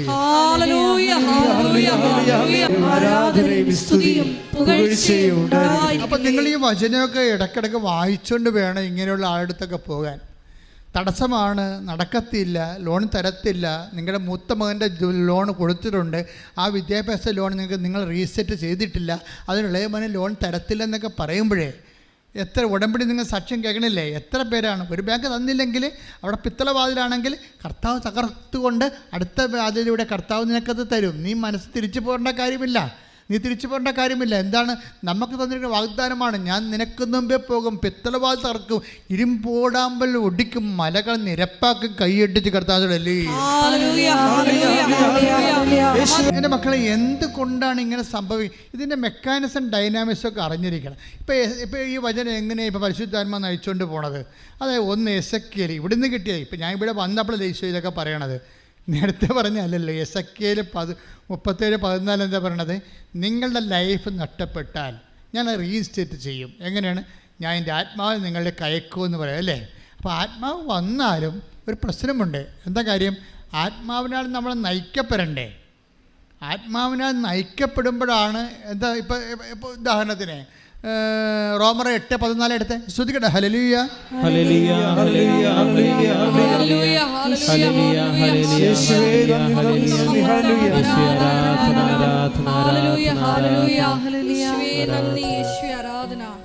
റോമ 8:14 ദൈവാത്മാവിനാൽ നയിക്കപ്പെടുന്നവരെല്ലാം ഒന്ന് പറഞ്ഞേ. ദൈവാത്മാവിനാൽ നയിക്കപ്പെടുന്നവരെല്ലാം ദൈവത്തിന്റെ പുത്രന്മാരാണ്. ഇപ്പൊ പിടികിട്ടിയ? അതായത് പരിശുദ്ധാത്മാവ് വന്നാൽ മാത്രം പോരാ, നമ്മൾ നയിക്കപ്പെടണം. പരിശുദ്ധാത്മാവിനാൽ നമ്മൾ നയിക്കപ്പെടണം. അതെങ്ങനെയാണ്? ഇപ്പം ഞാൻ ഈ കുഞ്ഞുങ്ങളൊക്കെ ഒരു കാര്യം, ഇപ്പോൾ ഈ IELTS-കാരൊക്കെ വന്ന് പ്രാർത്ഥിക്കുമല്ല പരീക്ഷയ്ക്ക്. ഇപ്പം ഞാൻ അവിടെയൊക്കെ കൈവച്ച് തലേക്കൊക്കെ കൈവച്ച് സൈത്തൊക്കെ പൂശി കൊടുക്കും. അവർക്ക് നെറ്റിക്ക് പൂശും, ഓർമ്മശക്തിക്ക് പൂശും, ഫോർഗഡിനെ പൂശും, എല്ലാ പ്രത്യേക പ്രാർത്ഥനയുണ്ട് അതിനെല്ലാം. അപ്പോൾ പ്രാർത്ഥിക്കുമ്പോൾ ഞാൻ പറയും, മക്കളെ, അച്ഛൻ നിങ്ങൾ അങ്ഷം ചെയ്തിട്ടുണ്ട്, നിങ്ങളായിട്ട് ആത്മാവിൻ്റെ വീര്യം നഷ്ടപ്പെടുത്തരുത്. ഞാൻ പറയുന്നത്, മക്കളെ, ഇപ്പോൾ പരീക്ഷ വരെ എങ്കിലും നിങ്ങളത് കീപ്പ് ചെയ്യണം. അത് കഴിഞ്ഞ് കീപ്പ് ചെയ്യണം, പക്ഷെ അതല്ല, ഇൻറ്റൻസീവായിട്ട് പരീക്ഷ വരെ ശ്രദ്ധിക്കണം. നിങ്ങൾ ചേട്ടന്മാരുമായിട്ട് അടിയുണ്ടാക്കാനൊന്നും പോരുതെന്ന് പറയും. ഇപ്പോൾ ഇപ്പോൾ അനിയത്തിയുമായിട്ട് അടി വെക്കുമല്ലേ ഇതിൽ. അപ്പം അങ്ങനെ പോയി കഴിഞ്ഞാൽ കുഴപ്പമെന്ന് വെച്ച് കഴിഞ്ഞാൽ പിന്നെ മത്സരമൊക്കെ വരത്തില്ലേ. ഇപ്പോൾ ഒരു ഇസ്തിരി ഇടണമെന്ന് വിചാരിച്ചോ, ചേർത്തിയോട് അമ്മ പറയും, എടി ആ ഷർട്ടൊന്ന് ഇസ്തിരി ഇട്ടാൽ അവനിപ്പോൾ വരും, അവനിപ്പോൾ സ്ഥലത്ത് പോകേണ്ടതാണെന്ന് പറയുമ്പോൾ ഇവളെ പഠിച്ചുകൊണ്ടിരിക്കത്തില്ലേ. അപ്പോൾ അവൾ പറയും, എനിക്ക് പറ്റത്തില്ല മമ്മി, അനിയത്തിയോട്, ഞാനാണിത് കഴുകിയിട്ടത്, അവളവിടെ മൊബൈലിൽ കളിച്ചുകൊണ്ടിരിക്കുകയാണ്, അവളോട് പറയാൻ പറയും. അപ്പോൾ അവൾ പറയും, ഞാൻ വേറെ ജോലി ചെയ്തിട്ടുണ്ട്, അതുകൊണ്ട് ചേച്ചിയോട് പറയാൻ പറയും. ഇവർ തമ്മിൽ മത്സരമാകും. പക്ഷേ പ്രശ്നം എന്താണ്? ആത്മാവ് നിർവീര്യമാകും. അതുകൊണ്ടാണ് ഫിലിപ്പ് 2:14 എടുത്ത് ശ്രദ്ധിക്കട്ടെ.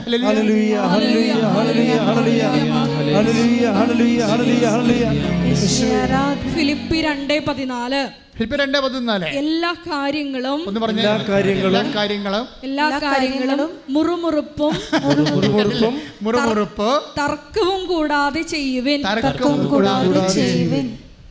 അടുത്തത്, അങ്ങനെ നിങ്ങൾ നിർദോഷരും നിഷ്കളങ്കരുമായി തീർന്ന് വഴിപിഴച്ചതും വക്രതയുള്ളതുമായ തലമുറയുടെ ഇടയിൽ കുറ്റമറ്റ ദൈവമക്കളാവട്ടെ. ദൈവമക്കളായ മാത്രം പോരാ, പിന്നെ എന്താണ്? കുറ്റമറ്റ ദൈവമക്കളാകണം.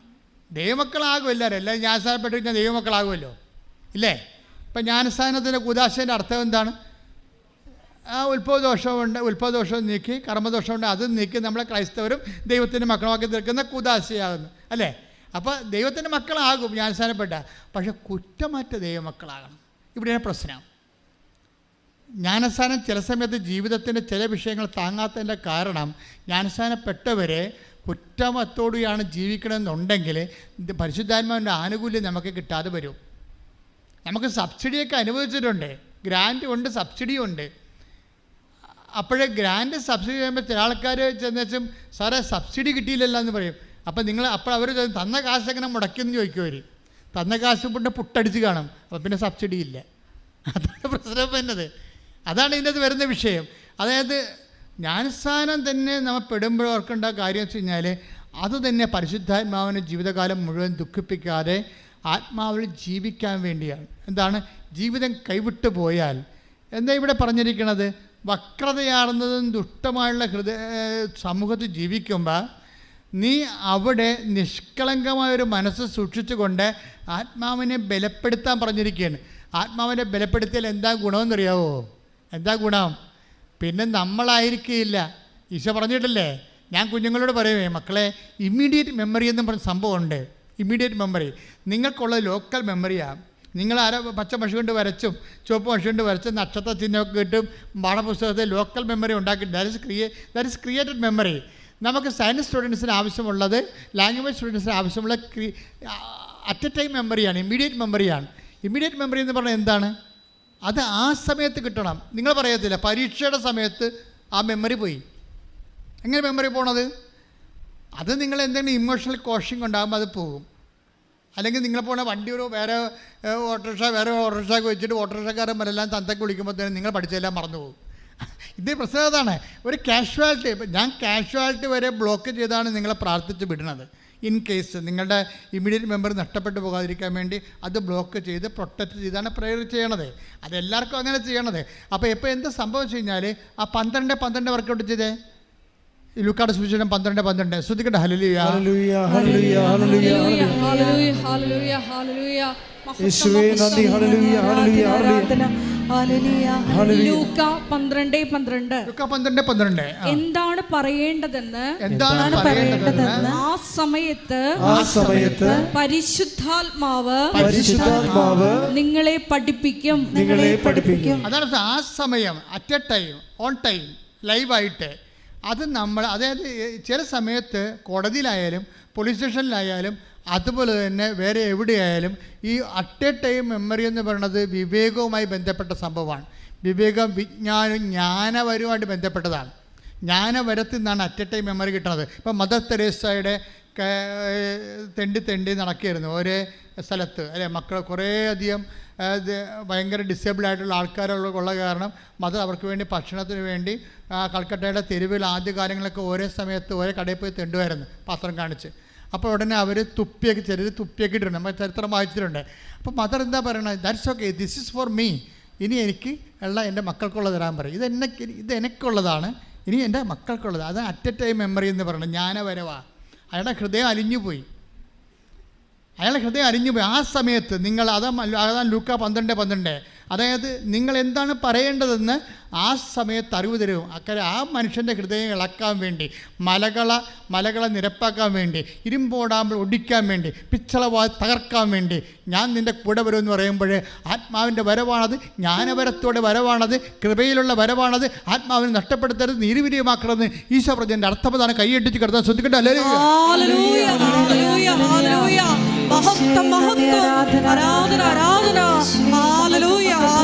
വിശുദ്ധ പരമദിവ്യകാരുണ്യത്തിന് ആരാധനയും സ്തുതിയും പുകഴ്ചയും ഉണ്ടായിരിക്കും. അതുകൊണ്ട് ഇതിനെക്കുറിച്ചൊരു പ്രിക്കോഷൻ ഉണ്ടാണ് കേട്ടോ. കാര്യം ഉടമ്പടി ഇപ്പോൾ നമ്മൾ ആദ്യം പറഞ്ഞ എസെക്കിയേൽ 37:14 അനുസരിച്ച് കൊണ്ട് നമ്മുടെ ലൈഫ് കയ്യിൽ നിന്ന് വിട്ടുപോയാൽ അതിനെ റീഇൻസ്റ്റേറ്റ് ചെയ്യണത് എല്ലാം എന്താ ചെയ്യണത്? റീസെറ്റിൽ ചെയ്യണത് എല്ലാം എന്താണ്?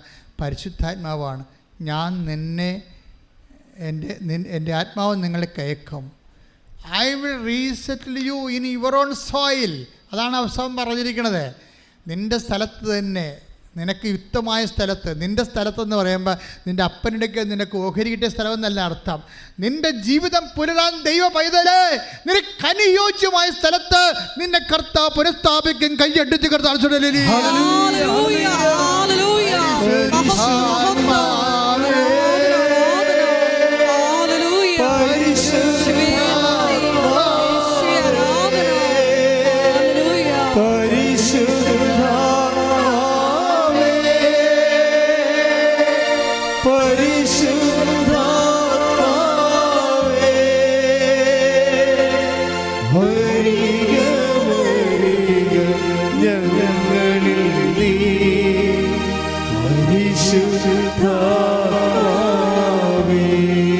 യോറാണ് സോയിൽ എന്ന് പറയുന്നത് എന്താണ്? നിനക്ക് നിൻ്റെ ജീവിതം പുലരാൻ അനുയോജ്യമായ ഇടമാണ്. അതാണ് യുവറാണ് സോയിൽ. നിനക്ക് നിൻ്റെ ജീവിതം പുലരാൻ ഭയങ്കര ആഴമായ അർത്ഥമാണ്. ചിലപ്പോൾ കാനഡയിലായിരിക്കും, ചിലപ്പോൾ ഇംഗ്ലണ്ടിലായിരിക്കും, ചിലപ്പോൾ വേറെ രാജ്യങ്ങളായിരിക്കും, ചിലപ്പോൾ നമ്മുടെ രാജ്യത്ത് തന്നെയായിരിക്കും. ഇൻ യുവർ ഓൺ സോയിൽ ദൈവം നിനക്ക് കൽപ്പിച്ച് നൽകിയിരിക്കുന്ന ഇടത്ത് നിന്നെ എത്തിക്കും. എപ്പോഴാണ്? ഞാൻ എൻ്റെ ആത്മാവിനെ നിങ്ങളിലേക്ക് ആകർഷിപ്പിക്കും. പ്രാർത്ഥിക്കുക, കർത്താവേ നിന്റെ ആഗ്രഹപ്രകാരം ഹിതപ്രകാരം എനിക്കായി നിശ്ചയിച്ചിരിക്കുന്ന എൻ്റെ ജീവിതം പുലരാനുള്ള ഭൗതിക സാഹചര്യങ്ങള് എനിക്ക് വേണ്ടി നീ ഒരുക്കുമെന്ന അത് എന്നിൽ ചൊരിയുന്ന ആത്മാവിന്റെ ഫലത്താലാണെന്ന് എന്നെ മനസ്സിലാക്കി തന്നതിന് ഞാൻ നിനക്ക് നന്ദി പറയുന്നു. ഇതുകൊണ്ട് തന്നെയാണ് ഈ ആത്മാവിൻ്റെ ഒരു പ്രവർത്തനത്തിന് വിഖ്യാതമായി വരുന്ന നിലപാടുകൾ, പെരുമാറ്റ രീതികൾ നമ്മൾ ഒഴിവാക്കണമെന്ന് പറയുന്നത്. എഫെസ്യസ് 4:29 Take the word of God. Hallelujah. Hallelujah. Hallelujah. Hallelujah. Hallelujah. യേശുവേ നന്ദി നന്ദി നന്ദി. Hallelujah. Hallelujah. എഫെസ്യോസ് 4:29 നിങ്ങളുടെ അധരങ്ങളിൽ നിന്ന് തിന്മയുടെ വാക്കുകൾ പുറപ്പെടാതിരിക്കട്ടെ. അതാണ് പ്രശ്നം. നിങ്ങളുടെ അധരങ്ങളിൽ നിന്ന് പറഞ്ഞേ, നിങ്ങളുടെ അധരങ്ങളിൽ നിന്ന് തിന്മയുടെ വാക്കുകൾ പുറപ്പെടാതിരിക്കട്ടെ. കേൾവിക്കാർക്ക് ആത്മീയ ചൈതന്യം പ്രദാനം ചെയ്യുന്നതിനായി അവരുടെ ഉന്നതിക്കുതകും വിധം നല്ല കാര്യങ്ങൾ സന്ദർഭമനുസരിച്ച് സംസാരിക്കുവിൻ. രക്ഷയുടെ ദിനത്തിനു വേണ്ടി നിങ്ങളെ മുദ്രിതരാക്കിയ ദൈവത്തിന്റെ പരിശുദ്ധാത്മാവിനെ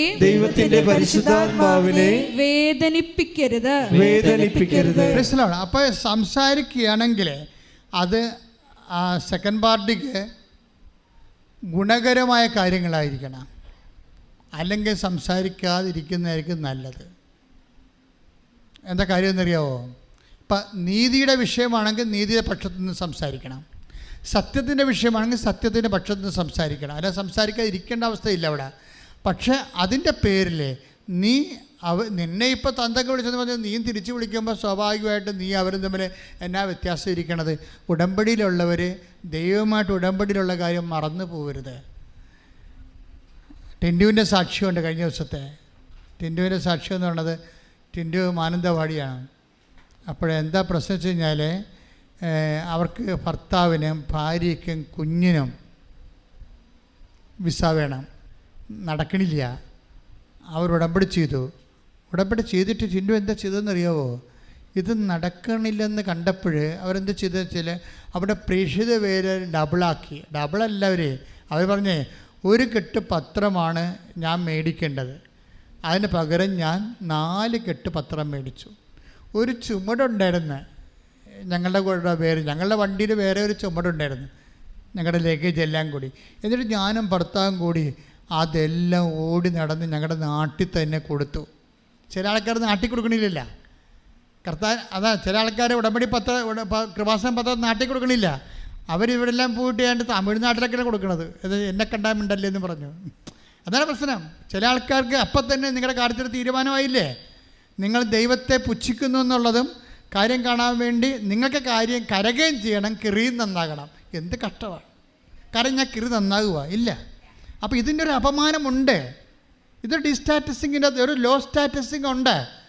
ഞാൻ കൃപയുടെ വഴികൾ, ഇപ്പം നമ്മൾ പറഞ്ഞില്ലേ, ഇത് പെഷിത്ത ബൈബിൾ എന്താ പറയണത്? POC ആണ് പറയണത്, നിങ്ങളുടെ ആത്മാവിനെ നന്മയുടെ നല്ല വാക്കുകൾ പക്ഷേ പെഷിത്ത ട്രാൻസ്ലേഷൻ എന്താ പറയുന്നത് അറിയാവോ? കൃപയുടെ വാക്കുകൾ എന്നാണ് പറയണത്. മറ്റുള്ളവന് ഉന്നതി ഉണ്ടാകാൻ വേണ്ടി കൃപയുടെ വാക്കുകൾ സംസാരിക്കണം. അപ്പോൾ എന്ന് വെച്ച് കഴിഞ്ഞാൽ എന്താ സംഭവിച്ചു കഴിഞ്ഞാൽ, നമ്മളെ കർത്താവിന് എവിടെയാണ് കൊടുക്കാൻ ചാലഞ്ച് ഉള്ളത് അവിടെയാണ് അത് ചെയ്യേണ്ടത്. നിങ്ങളെ ഈസി സോണിലേക്കാണ് പോണത്. കാരണം നിങ്ങളുടെ ബന്ധുക്കളില്ല, സ്വന്തപ്പെട്ടുള്ള കൂട്ടുകാരില്ല, ആരുമില്ല. അജ്ഞാതമായ സ്ഥലത്ത് അപരിചിതമായ മേഖലയിൽ പോയി കർത്താവിന് വേണ്ടി ഇരുട്ടത്ത് ജോലി ചെയ്യാൻ പോവുകയാണ്. അങ്ങനെ ഇരുട്ടുകുത്തി പണി ചെയ്യുന്ന ആൾക്കാരൊക്കെ ശ്രദ്ധിക്കണം, അവർ വെളിച്ചത്തിലേക്ക് വരണം. നിങ്ങൾ എന്ന് വെളിച്ചത്തിലേക്ക് വന്ന് നട്ടലോടുകൂടി, നിങ്ങൾക്ക് നട്ടലില്ല, വാഴപ്പിണ്ടിയല്ലേ വെച്ച് കെട്ടിരിക്കണേ. കർത്താവിൻ്റെ, അതായത് നിങ്ങളുടെ നാട്ടിൽ ജോലി ചെയ്യാൻ പറ്റണില്ല, നിങ്ങൾ ഈ ഉടമ്പടി പത്രം കൊണ്ട് അല്ലെങ്കിൽ നിങ്ങളുടെ കൃപാസന പത്രം കൊണ്ട് വേറെ നിങ്ങളെ അറിയാൻ പാടാത്ത സാഹചര്യത്തിൽ പോകുമ്പോൾ അതിൻ്റെ അർത്ഥം എന്താണ്? ആത്മീയമായിട്ട് നിങ്ങളെ വെച്ച് കെട്ടിരിക്കുന്നത് വാഴപ്പിണ്ടിയാണ്, നട്ടല്ലല്ല. നട്ടലുള്ള ക്രിസ്ത്യാനിയാണെങ്കിൽ ഇപ്പം എന്താ ഇവളോട് പറയണത്? ഇവളോട് ഈ 4 ഒരു കെട്ട് പത്രം മേടിക്കാൻ പറഞ്ഞിട്ടുണ്ട്, 4 കെട്ട് പത്രം മേടിച്ചിട്ട് ഭർത്താവുമായിട്ട് കൊണ്ട് നടന്ന് കൊടുക്കുകയാണ്. അപ്പം നാട്ടുകാരെ ചോദിക്കുന്നത് എന്താണ്? നിങ്ങൾ ഇത്രയൊക്കെ പഠിച്ചിട്ട് പിന്നെ ഈ പണി ചെയ്യണേ എന്താണെന്ന് ആൾക്കാരുടെ ചോദ്യം കണ്ടില്ലേ? അത് നമ്മൾ കേൾക്കണം. ആർക്ക് വേണ്ടി കേൾക്കണം? നമുക്ക് വേണ്ടി തുണിയില്ലാതെ ഒരു വ്രണമായി കിടക്കണില്ലേ ഈ മരത്തേൽ? അത് അവന് വേണ്ടി, നമ്മളെ വീണ്ടെടുത്തവന് വേണ്ടി നമ്മളിത് കേൾക്കാൻ ബാധ്യതയാണ്. അവനാണ് ദൈവ പൈതൽ. അങ്ങനെ ദൈവ പൈതലാണെങ്കിൽ ഇതുപോലെ പറഞ്ഞു തരണ ആത്മാവും നമ്മളൊന്ന് സംസാരിക്കണം. ആത്മാവില്ലെങ്കിൽ നമ്മൾ പീഡിക്കും, അല്ലെങ്കിൽ രാജ്യം വിട്ടു പോകും, എവിടെയെങ്കിലും മറയത്ത് കൊണ്ടേ കൊടുത്തിട്ട് തിരിച്ചു വരും. അപ്പോൾ എന്താ പറഞ്ഞത്? ഇവർക്ക് എന്താ ചെയ്യണം? അവൾ നട്ടലുള്ള വിശ്വാസിയാണെന്ന് കണ്ടപ്പോൾ കർത്താവ് എന്ത് ചെയ്യുന്നറിയാവോ? ഒരു ഏജൻറ്റും ഇല്ലാതെ, അവർക്ക് ഏജൻറ്റില്ല, ഏജൻറ്റിന് 2 ലക്ഷം രൂപ പോകത്തില്ലേ? ഒരു ഏജൻറ്റും ഇല്ലാതെ ഒറ്റയ്ക്ക് ഭാര്യയും ഭർത്താവും കൂടി പണിയെടുത്ത് വിസ, ഭർത്താവിനും ഭാര്യയ്ക്കും കുഞ്ഞിനും വിസ. ശ്രദ്ധിക്കട്ടെ. ഹല്ലേലൂയ, ഹല്ലേലൂയ, ഹല്ലേലൂയ. 12:13 തോബിത്ത് 12:13. ഭക്ഷണമേശയിൽ നിന്ന് എഴുന്നേറ്റ് ചെന്ന് പറഞ്ഞേ, ഭക്ഷണമേശയിൽ നിന്ന് എഴുന്നേറ്റ് ചെന്ന് മൃതദേഹം സംസ്കരിക്കാൻ മടിക്കാതിരുന്ന നിന്റെ സത്പ്രവൃത്തി എനിക്ക് അജ്ഞാതമായിരുന്നില്ല. ഞാൻ നിന്നോടൊപ്പം ഉണ്ടായിരുന്നു. ഹല്ലേലൂയ, ഹല്ലേലൂയ, ഹല്ലേലൂയ. മഹത്വം, മഹത്വം, ആരാധന, ആരാധന. ഹല്ലേലൂയ. ജ്വലിപ്പിക്കുന്ന വചനമല്ലേ തോബിത്ത് 2:12-13. ഇന്ന് വീട്ടിൽ പോയി വായിക്കണം കേട്ടോ. അതായത് തോബിത്ത് എന്ന് പറയണത് ഒരു താപസനായ ഒരു മനുഷ്യനാണ്. ഇസ്രായേൽക്കാരുടെ കാലത്ത്, ഇസ്രായേൽ തകർന്നു പോയൊരു കാലത്ത് ജീവിച്ച ഒരാളാണ്. അവരെല്ലാവരും ദേവാലയമൊക്കെ ഇടിച്ച് നിരത്തി, എല്ലാവരും ഡിയാസ്പൊറയിൽ പോയി ഒളിച്ചോടിയൊക്കെ. ഇപ്പോൾ മണിപ്പൂരിൽ നിന്നൊക്കെ നമ്മുടെ ആൾക്കാർ പോകുന്നില്ലേ മണിപ്പൂരിൽ നിന്ന്? മണിപ്പൂരിലെ അബദ്ധത്തിൽ കേരള സഭയ്ക്ക് അബദ്ധം പറ്റുമെന്ന് ഞാൻ പറയത്തുള്ളൂ. എന്നുവെച്ചാൽ മണിപ്പൂർ ആദ്യമേ തന്നെ വിശ്വാസികളെ ടാർഗറ്റ് ചെയ്തുകൊണ്ട് അവിടെ ബോധപൂർവമായിട്ട് വർക്കുണ്ടായിരുന്നു. ആ സമയത്തൊക്കെ നമ്മൾ പറഞ്ഞത് വർഗീയ കലഹമാണെന്നൊക്കെ പറഞ്ഞുകൊണ്ട് നമ്മൾ യാഥാർത്ഥ്യങ്ങൾ അഭിമുഖീകരിക്കുന്നതിൽ പിന്തിരിഞ്ഞു നിന്ന് എന്തോ താല്പര്യത്തിൻ്റെ പേരിൽ എന്തോ ആയിക്കൊള്ളട്ടെ. ഇപ്പോഴും സത്യം മനസ്സിലായില്ലേ? വിശ്വാസികളെ തിരഞ്ഞു പിടിച്ചവരെ കൊല്ലുകയും അതേസമയം തന്നെ വംശഹത്യ നടത്തുകയും ചെയ്യുന്ന ഒരു ഇവാക്യുവേഷൻ നടപടിയാണ് നടക്കുന്നത്. അത് പലതരത്തിലുള്ള മറ്റു രാജ്യങ്ങളിലൊക്കെ നടന്ന പോലെ, ഒരു കാലത്ത് സിറിയയിലൊക്കെ നടന്ന പോലെയുള്ളൊരു ഇവാക്യുവേഷൻ നടപടിയാണ് ഇന്ത്യയിൽ നടക്കുന്നത്. അത് സ്വാഭാവികമായിട്ട് കേന്ദ്ര ഗവൺമെൻറ് വളരെ ശക്തമായ രീതിയിൽ അവിടെ പ്രവർത്തിച്ചില്ല എന്നുണ്ടെങ്കിൽ ആ മണിപ്പൂർ മിക്കവാറും ഇന്ത്യ മുഴുവൻ അത് ട്രെൻഡാണ്. മണിപ്പൂർ ഒരു ട്രെൻഡാണ്. ഒരു വിശ്വാസ സമൂഹത്തെ തുടച്ചു നീക്കുക എന്നുള്ള ഒരു രഹസ്യ നിഗൂഢമായ അജണ്ടയുടെ ഒരു പരീക്ഷണശാലയാണത്. അവിടെ പ്രതിലോമ ശക്തികൾ വിജയിച്ചുകൊണ്ട് ഒരു വിശ്വാസ സമൂഹം തുടച്ചു നീക്കാൻ കഴിഞ്ഞാൽ ആ തുടച്ചു നീക്കൽ ഇന്ത്യ മുഴുവനും ഉണ്ടാകും. ഇതൊരു പ്രവചനമാണ്, നിങ്ങൾ കരുതിക്കോ. അതുകൊണ്ട് സഭ ഞാൻ കഴിഞ്ഞ ദിവസങ്ങളിൽ ബർത്ത്ഡേ വിഷ് ചെയ്യാൻ വേണ്ടി 2 പിതാക്കന്മാർ ഇവിടെ വന്നു. എൻ്റെ പിതാവും ജെയിംസ് ആനാവർമ്മ തിരുമേനിയും, അതുപോലെ തന്നെ കൊല്ലം പിതാവ് പോൾ മുല്ലശ്ശേരി പിതാവ്. അപ്പോൾ ഞാൻ പിതാക്കന്മാരോട് പറഞ്ഞു, പിതാക്കന്മാരെ, ആദിമസഭയുടെ കാലഘട്ടത്തിലേക്ക് നമ്മൾ തിരിച്ചു പോവുകയാണ്. നമ്മളുടെ ഏറ്റവും വലിയ നമ്മളുടെ ഇനിയുള്ള ജീവിതത്തിൽ നിലപാടെന്ന് വെച്ചാൽ ആദിമസഭ യാതൊരു കമ്മിറ്റ്മെൻറ്റും ഇല്ലാതെ ഒരു രഹസ്യ അജണ്ടയും ഒരു ഒരു അടവ് നയവും ഒന്നുമില്ലാതെ ആത്മാവിൻ്റെ നയത്തിൽ പ്രവർത്തിച്ചതാണ്. ഇപ്പം അടവ് നയത്തിലല്ലേ സഭ പ്രവർത്തിക്കണത്. പക്ഷേ ആത്മാവിൻ്റെ നയത്തിൽ പ്രവർത്തിച്ച ആദിമസഭ 10 ദിവസം ജയിലിൽ കിടന്ന കാലത്ത് പ്രാർത്ഥിക്കുന്ന ഒരു സഭയുണ്ടായിരുന്നു. ആ പ്രാർത്ഥിക്കുന്ന സഭയാണ് സഭയുടെ കരുത്ത്. അല്ലാതെ സംഘടിത സഭയേക്കാൾ ഉപരി പ്രാർത്ഥിക്കുന്ന സഭയായിട്ട് സഭ കൺവേർട്ട് ചെയ്തില്ല എന്നുണ്ടെങ്കിൽ നമുക്ക് നിലനിൽപ്പില്ലാത്ത കാലമാണ് ഇവിടെ. നമ്മളെ രക്ഷിക്കാൻ ദൈവം മാത്രമാണെന്നുള്ളത് തിരിച്ചറിയേണ്ട അപ്പോസ്തലന്മാരാണെന്ന് ഞാൻ പിതാക്കന്മാരോട് കാഷ്വാലിറ്റി ആയിട്ട് പറഞ്ഞു. പക്ഷേ പിതാക്കന്മാർ സമ്മതിച്ചു. എന്താ കാര്യം? പ്രാർത്ഥിക്കേണ്ട സമയമാണ്. ഇത് ബിഷപ്പ് ഹൗസിലൊക്കെ ഉള്ള പ്രാർത്ഥനകളെക്കുറിച്ച് അവരെന്നോട് സംസാരിച്ചു. ഞാൻ നിങ്ങളോടും പറയുന്നു, നമ്മളെ കാര്യം കുറ്റം പറയേണ്ട കാര്യമില്ല. അപ്പോൾ കേന്ദ്ര ഗവൺമെൻറ് ആണെങ്കിൽ പോലും അവിടെ കറക്റ്റായിട്ട് ആൾക്കാർ പട്ടാളത്തിൽ നിയമിച്ചിട്ടുണ്ട്. എങ്കിലും അതേസമയം തന്നെ അവിടെ നരവേട്ട, വിശ്വാസവേട്ട നടക്കുകയും ചെയ്യുന്നുണ്ട്.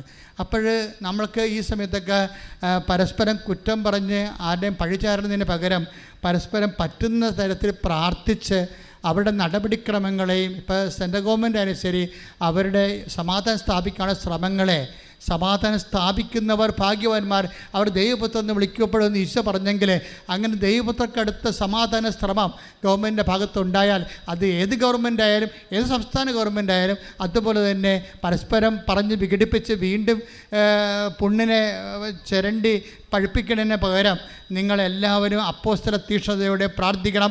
നമ്മളെ പരിശുദ്ധ അമ്മ ജീവനോടെ മധ്യസ്ഥം വഹിക്കുന്ന ഈ സമയത്ത്, അതുപോലെ തന്നെ പരിശുദ്ധ കുർബാന ജ്വലിച്ചു നിൽക്കുന്ന സമയത്ത്, മണിപ്പൂറിന് വേണ്ടി എവിടെയെല്ലാം വിശ്വാസത്തിൽ എവിടെയെല്ലാം പ്രശ്നങ്ങളുണ്ടാകുന്നു, വിശ്വാസികൾ എവിടെയെല്ലാം പീഡിപ്പിക്കപ്പെടുന്നു, എവിടെയെല്ലാം രക്തസാക്ഷികളാകുന്നു, അവിടെയെല്ലാം കർത്താവിൻ്റെ കരുണ അപ്പോസ്തലന്മാരുടെ കാലഘട്ടത്തിൽ എന്നതുപോലെ, പരിശുദ്ധാത്മാവിൻ്റെ കാലഘട്ടത്തിൽ എന്നതുപോലെ അപ്പോസ്തലൻ ഇപ്പോൾ കർത്താവേ ഞങ്ങളെല്ലാ സഭകളെയും, മണിപ്പൂരിലെ സഭയെയും നാട്ടിലെ സഭകളെയും അതുപോലെ തന്നെ ലോകം മുഴുവനുമുള്ള എല്ലാ സഭകളെയും കർത്താവെ സമർപ്പിച്ചുകൊണ്ട് കണ്ണുനീരോടെ പ്രാർത്ഥിക്കുന്ന കർത്താവെ, എവിടെയെല്ലാം വിശ്വാസികൾ പീഡിപ്പിക്കപ്പെടുന്നു, എവിടെയെല്ലാം വീടും കൂടി നഷ്ടപ്പെട്ടവർ ഓടേണ്ടി വരുന്നു, പാലായനം ചെയ്യപ്പെടുന്നു, എവിടെയെല്ലാം വേരുകൾ കർത്താവ് പറിച്ചറിയപ്പെടുന്നു, തൂത്തെറിയപ്പെടുന്നു, അവിടെയെല്ലാം കർത്താവിൻ്റെ കൃപ പരിശുദ്ധമായ യേശു ക്രിസ്തുവിൻ്റെ വിശുദ്ധമായ രക്തത്താൽ അവരെ വീണ്ടെടുത്തതുപോലെ അവരെ തിരഞ്ഞെടുത്തവേ, സംരക്ഷിക്കണമേ, സൂക്ഷിക്കട്ടെ.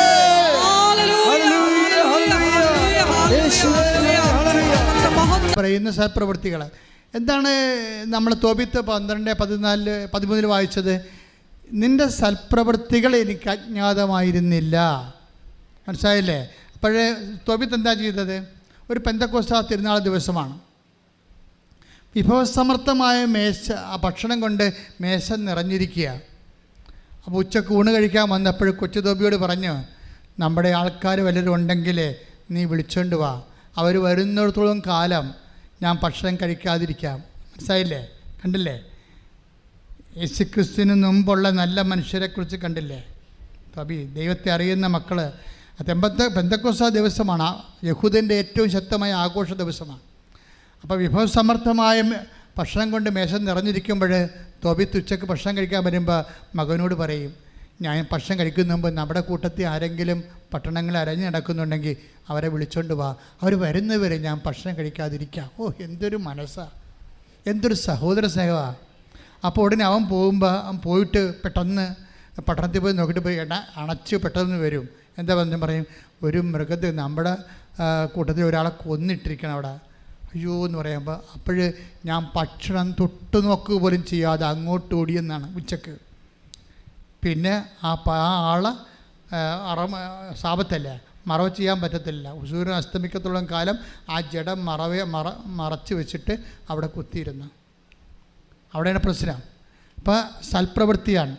ഇങ്ങനെ നീ ചെയ്യുന്ന സൽപ്രവൃത്തികൾ അത് രഹസ്യമായാലും എനിക്ക് അജ്ഞാതമല്ലെന്നാണ് കർത്താവിൻ്റെ വചനം. ആ സൽപ്രവൃത്തി മാത്രം വായിച്ച് 12-13 ശ്രുതികട്ടെ. ഹല്ലേലൂയ, ഹല്ലേലൂയ, ഹല്ലേലൂയ, ഹല്ലേലൂയ, ഹല്ലേലൂയ. യേശുവേ നന്ദി, നന്ദി, ഹല്ലേലൂയ, ഹല്ലേലൂയ. ഭക്ഷണമേശയിൽ നിന്ന് എഴുന്നേറ്റ് ചെന്ന് മൃതദേഹം സംസ്കരിക്കാൻ മടിക്കാതിരുന്ന നിന്റെ സൽപ്രവൃത്തി എനിക്ക് അജ്ഞാതമായിരുന്നില്ല, ഞാൻ നിന്നോടൊപ്പം ഉണ്ടായിരുന്നു. ആ സൽപ്രവൃത്തി എനിക്ക് അജ്ഞാതമായിരുന്നില്ല. കാരണം എന്താണ്? ആ സൽപ്രവൃത്തി നീ ചെയ്യുമ്പോൾ ഞാൻ നിന്നോടൊപ്പം ഉണ്ടായിരുന്നു. ഞാൻ നിങ്ങളോട് പറയത്തില്ലേ, നിങ്ങൾ രോഗികളെ പോയി കാണണം, ആശുപത്രിയിൽ പോയി കാണണമെന്നൊക്കെ. നിങ്ങൾ രത്നന്മാർക്ക് വസ്ത്രം കൊടുക്കണം, അന്ന് ഞാൻ നഗ്നനായിരുന്നു, നിങ്ങളെന്നെ ഉടുപ്പിച്ചു, എനിക്ക് വിശന്ന് നിങ്ങൾക്ക് ഭക്ഷണം തന്നെന്നൊക്കെ പറയുമ്പോൾ നിങ്ങൾ ഭക്ഷണം ഉണ്ടാക്കി എന്തുമാത്രം ആൾക്കാരാണ് ഇന്ന് പാവപ്പെട്ടവർക്ക് കൊടുക്കുന്നത്. പക്ഷേ ഓർക്കുക, അത് ഉടമ്പടി പ്രകാരം കൊടുക്കുമ്പോൾ ഉടമ്പടിയുടെ ഒരു ചിറ്റവൃത്തിയായിട്ട് നിങ്ങൾ കണക്കാക്കരുത്. മറിച്ച് എന്താണ്, ആ സമയത്തെല്ലാം ദൈവത്തിൻ്റെ സാന്നിധ്യം ഉണ്ടാകും. ഉടമ്പടി ലക്ഷ്യം വെക്കുന്ന ദൈവത്തിൻ്റെ സാന്നിധ്യമാണ്. അത് നമുക്ക് സമർത്ഥമായി ലഭിക്കുന്ന സൽപ്രവർത്തികളിലൂടെയാണ്. കൈയടിച്ച് കർത്താവ് ഉടമ്പടി എടുത്തിട്ടുള്ള ഞങ്ങൾക്ക് പുത്തൻ പ്രേക്ഷിത ചൈതന്യം നൽകി പ്രവർത്തികൾ ചെയ്യാനുള്ള വലിയ അഭിഷേകം ഈ ആരാധനയിലൂടെ പ്രദാനം ചെയ്യണമേ. ഹല്ലേലൂയ.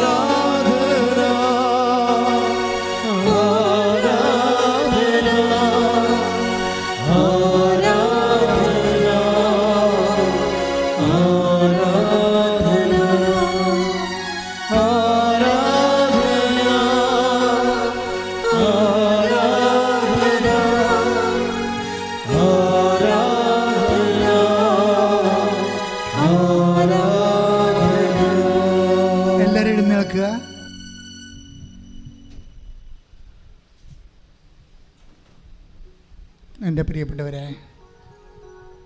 കഴിഞ്ഞ ദിവസങ്ങളിലെ കൈ നെഞ്ചത്ത് വെച്ചും വേറെ വെച്ചും ശരീരത്തിൻ്റെ വ്യത്യസ്തങ്ങളായ ഭാഗങ്ങളിൽ വെച്ച് പ്രാർത്ഥിച്ചപ്പോൾ ആ പ്രാർത്ഥന കേട്ടപ്പോൾ ഞാനും എൻ്റെ രോഗാതുരമായ സ്ഥലങ്ങളിൽ എൻ്റെ കൈകൾ വെച്ചു, എന്നെ കർത്താവ് സുഖപ്പെടുത്തിയെന്ന് പറഞ്ഞ് ഒരു സാക്ഷി ഇട്ടിട്ടുണ്ട്.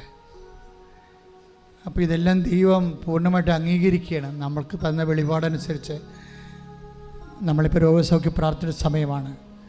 നിനക്ക് എവിടെയാണ് രോഗമുള്ളത്, ഈ ഓൺലൈനിൽ പ്രാർത്ഥന കേൾക്കുന്നവരും ഈ പ്രാർത്ഥന എപ്പോൾ കൂടിയാലും നിങ്ങൾ കൂടുന്ന സമയത്തൊക്കെ നിങ്ങൾക്ക് രോഗമുള്ളിടത്ത് കൈകൾ വെച്ച് പ്രാർത്ഥിക്കാവുന്നതാണ്. ഇപ്പോഴച്ഛൻ പ്രാർത്ഥിക്കാൻ തുടങ്ങുമ്പോൾ എൻ്റെ മക്കൾ കൈകൾ മാറ്റി മാറ്റി വെച്ചുകൊണ്ടിരിക്കണം.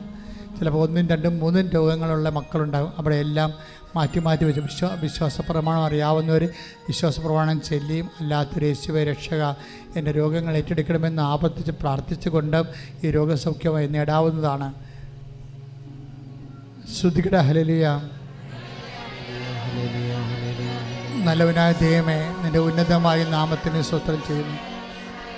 കർത്താവേ, നിൻ്റെ വിശുദ്ധ പൗരോഹിത്യത്തെ മഹത്വപ്പെടുത്തണമേ. കർത്താവേ, സഭയിലുള്ള സാന്നിധ്യം പ്രകടമാക്കണം. 36 വർഷം അർപ്പിച്ച കൃപാന്റെ യോഗ്യതയായി 36 വർഷം അർപ്പിച്ച കൃപാന്റെ യോഗ്യതയായി കൃപാസാൽത്താറെ ജീവനോടെ പ്രത്യക്ഷപ്പെട്ട പരിശുദ്ധ അമ്മയുടെ മാധ്യസ്ഥത്തിൽ കൃപാസാൽത്താറെ പ്രത്യക്ഷപ്പെട്ട പരിശുദ്ധ അമ്മയുടെ മാധ്യസ്ഥത്തിൽ ഞാൻ ഓരോ മക്കൾക്ക് വേണ്ടി ഈ നിമിഷം പ്രാർത്ഥിക്കണം കർത്താവേ.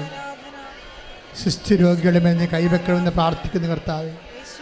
കണ്ണിന് കാഴ്ച മൂടുന്നവരെ കുറയുന്നവരെ കണ്ണുകളെ സ്പർശിക്കണം പ്രാർത്ഥിക്കുന്ന കർത്താവേ.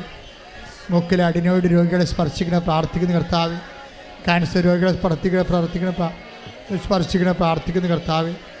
നടുവെല്ല് എല്ല് വളരുന്നവരെ എല്ല് ഉന്തിയവരെ അവിടെ എല്ലാം സ്പർശിക്കണം കർത്താവേ. ശരീരത്തിൽ മുഴയുള്ളവരെ സ്പർശിക്കണമേ കർത്താവേ. വായു നാറ്റമുള്ളവരെയും വായു ശിഷ്ടമുള്ളവരെയും വായു ക്യാൻസറുള്ളവരെയും സ്പർശിക്കണ കർത്താവേ. ശ്വാസകോശ രോഗികളെ സ്പർശിക്കണ കർത്താവേ. ശ്വാസകോശ രോഗികൾ, ഹൃദയ രോഗികൾ, പ്ലീഹ രോഗികൾ, കരൾ രോഗികളെ സ്പർശിക്കണ കർത്താവേ.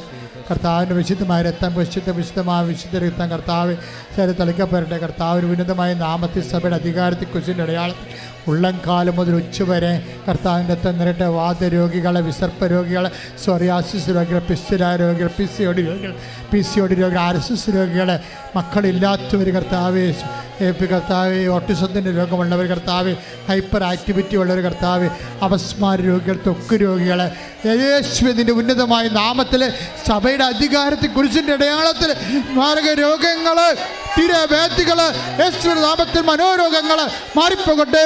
ശ്രദ്ധിക്കട്ടെ. വിവാഹം ഒത്തുവരാത്തവരെ, സ്ഥലം വിൽക്കാൻ പറ്റാത്തവരെ, ജപ്തി നടപടിയെ നേരിടുന്നവരെ, ജീവിത പങ്കാളിയെ കാണാത്തവരെ, ചിലരൊക്കെ ഈ ദിവസങ്ങളിൽ പറഞ്ഞായിരുന്നു ഭർത്താവ് കാണാനില്ലെന്ന് പറഞ്ഞ്. അതുപോലെ തന്നെ അകന്ന് താമസിക്കുന്ന ദമ്പതികൾ, ഇപ്പോൾ കേസ് പറഞ്ഞുകൊണ്ടിരിക്കുന്ന ദമ്പതികൾ,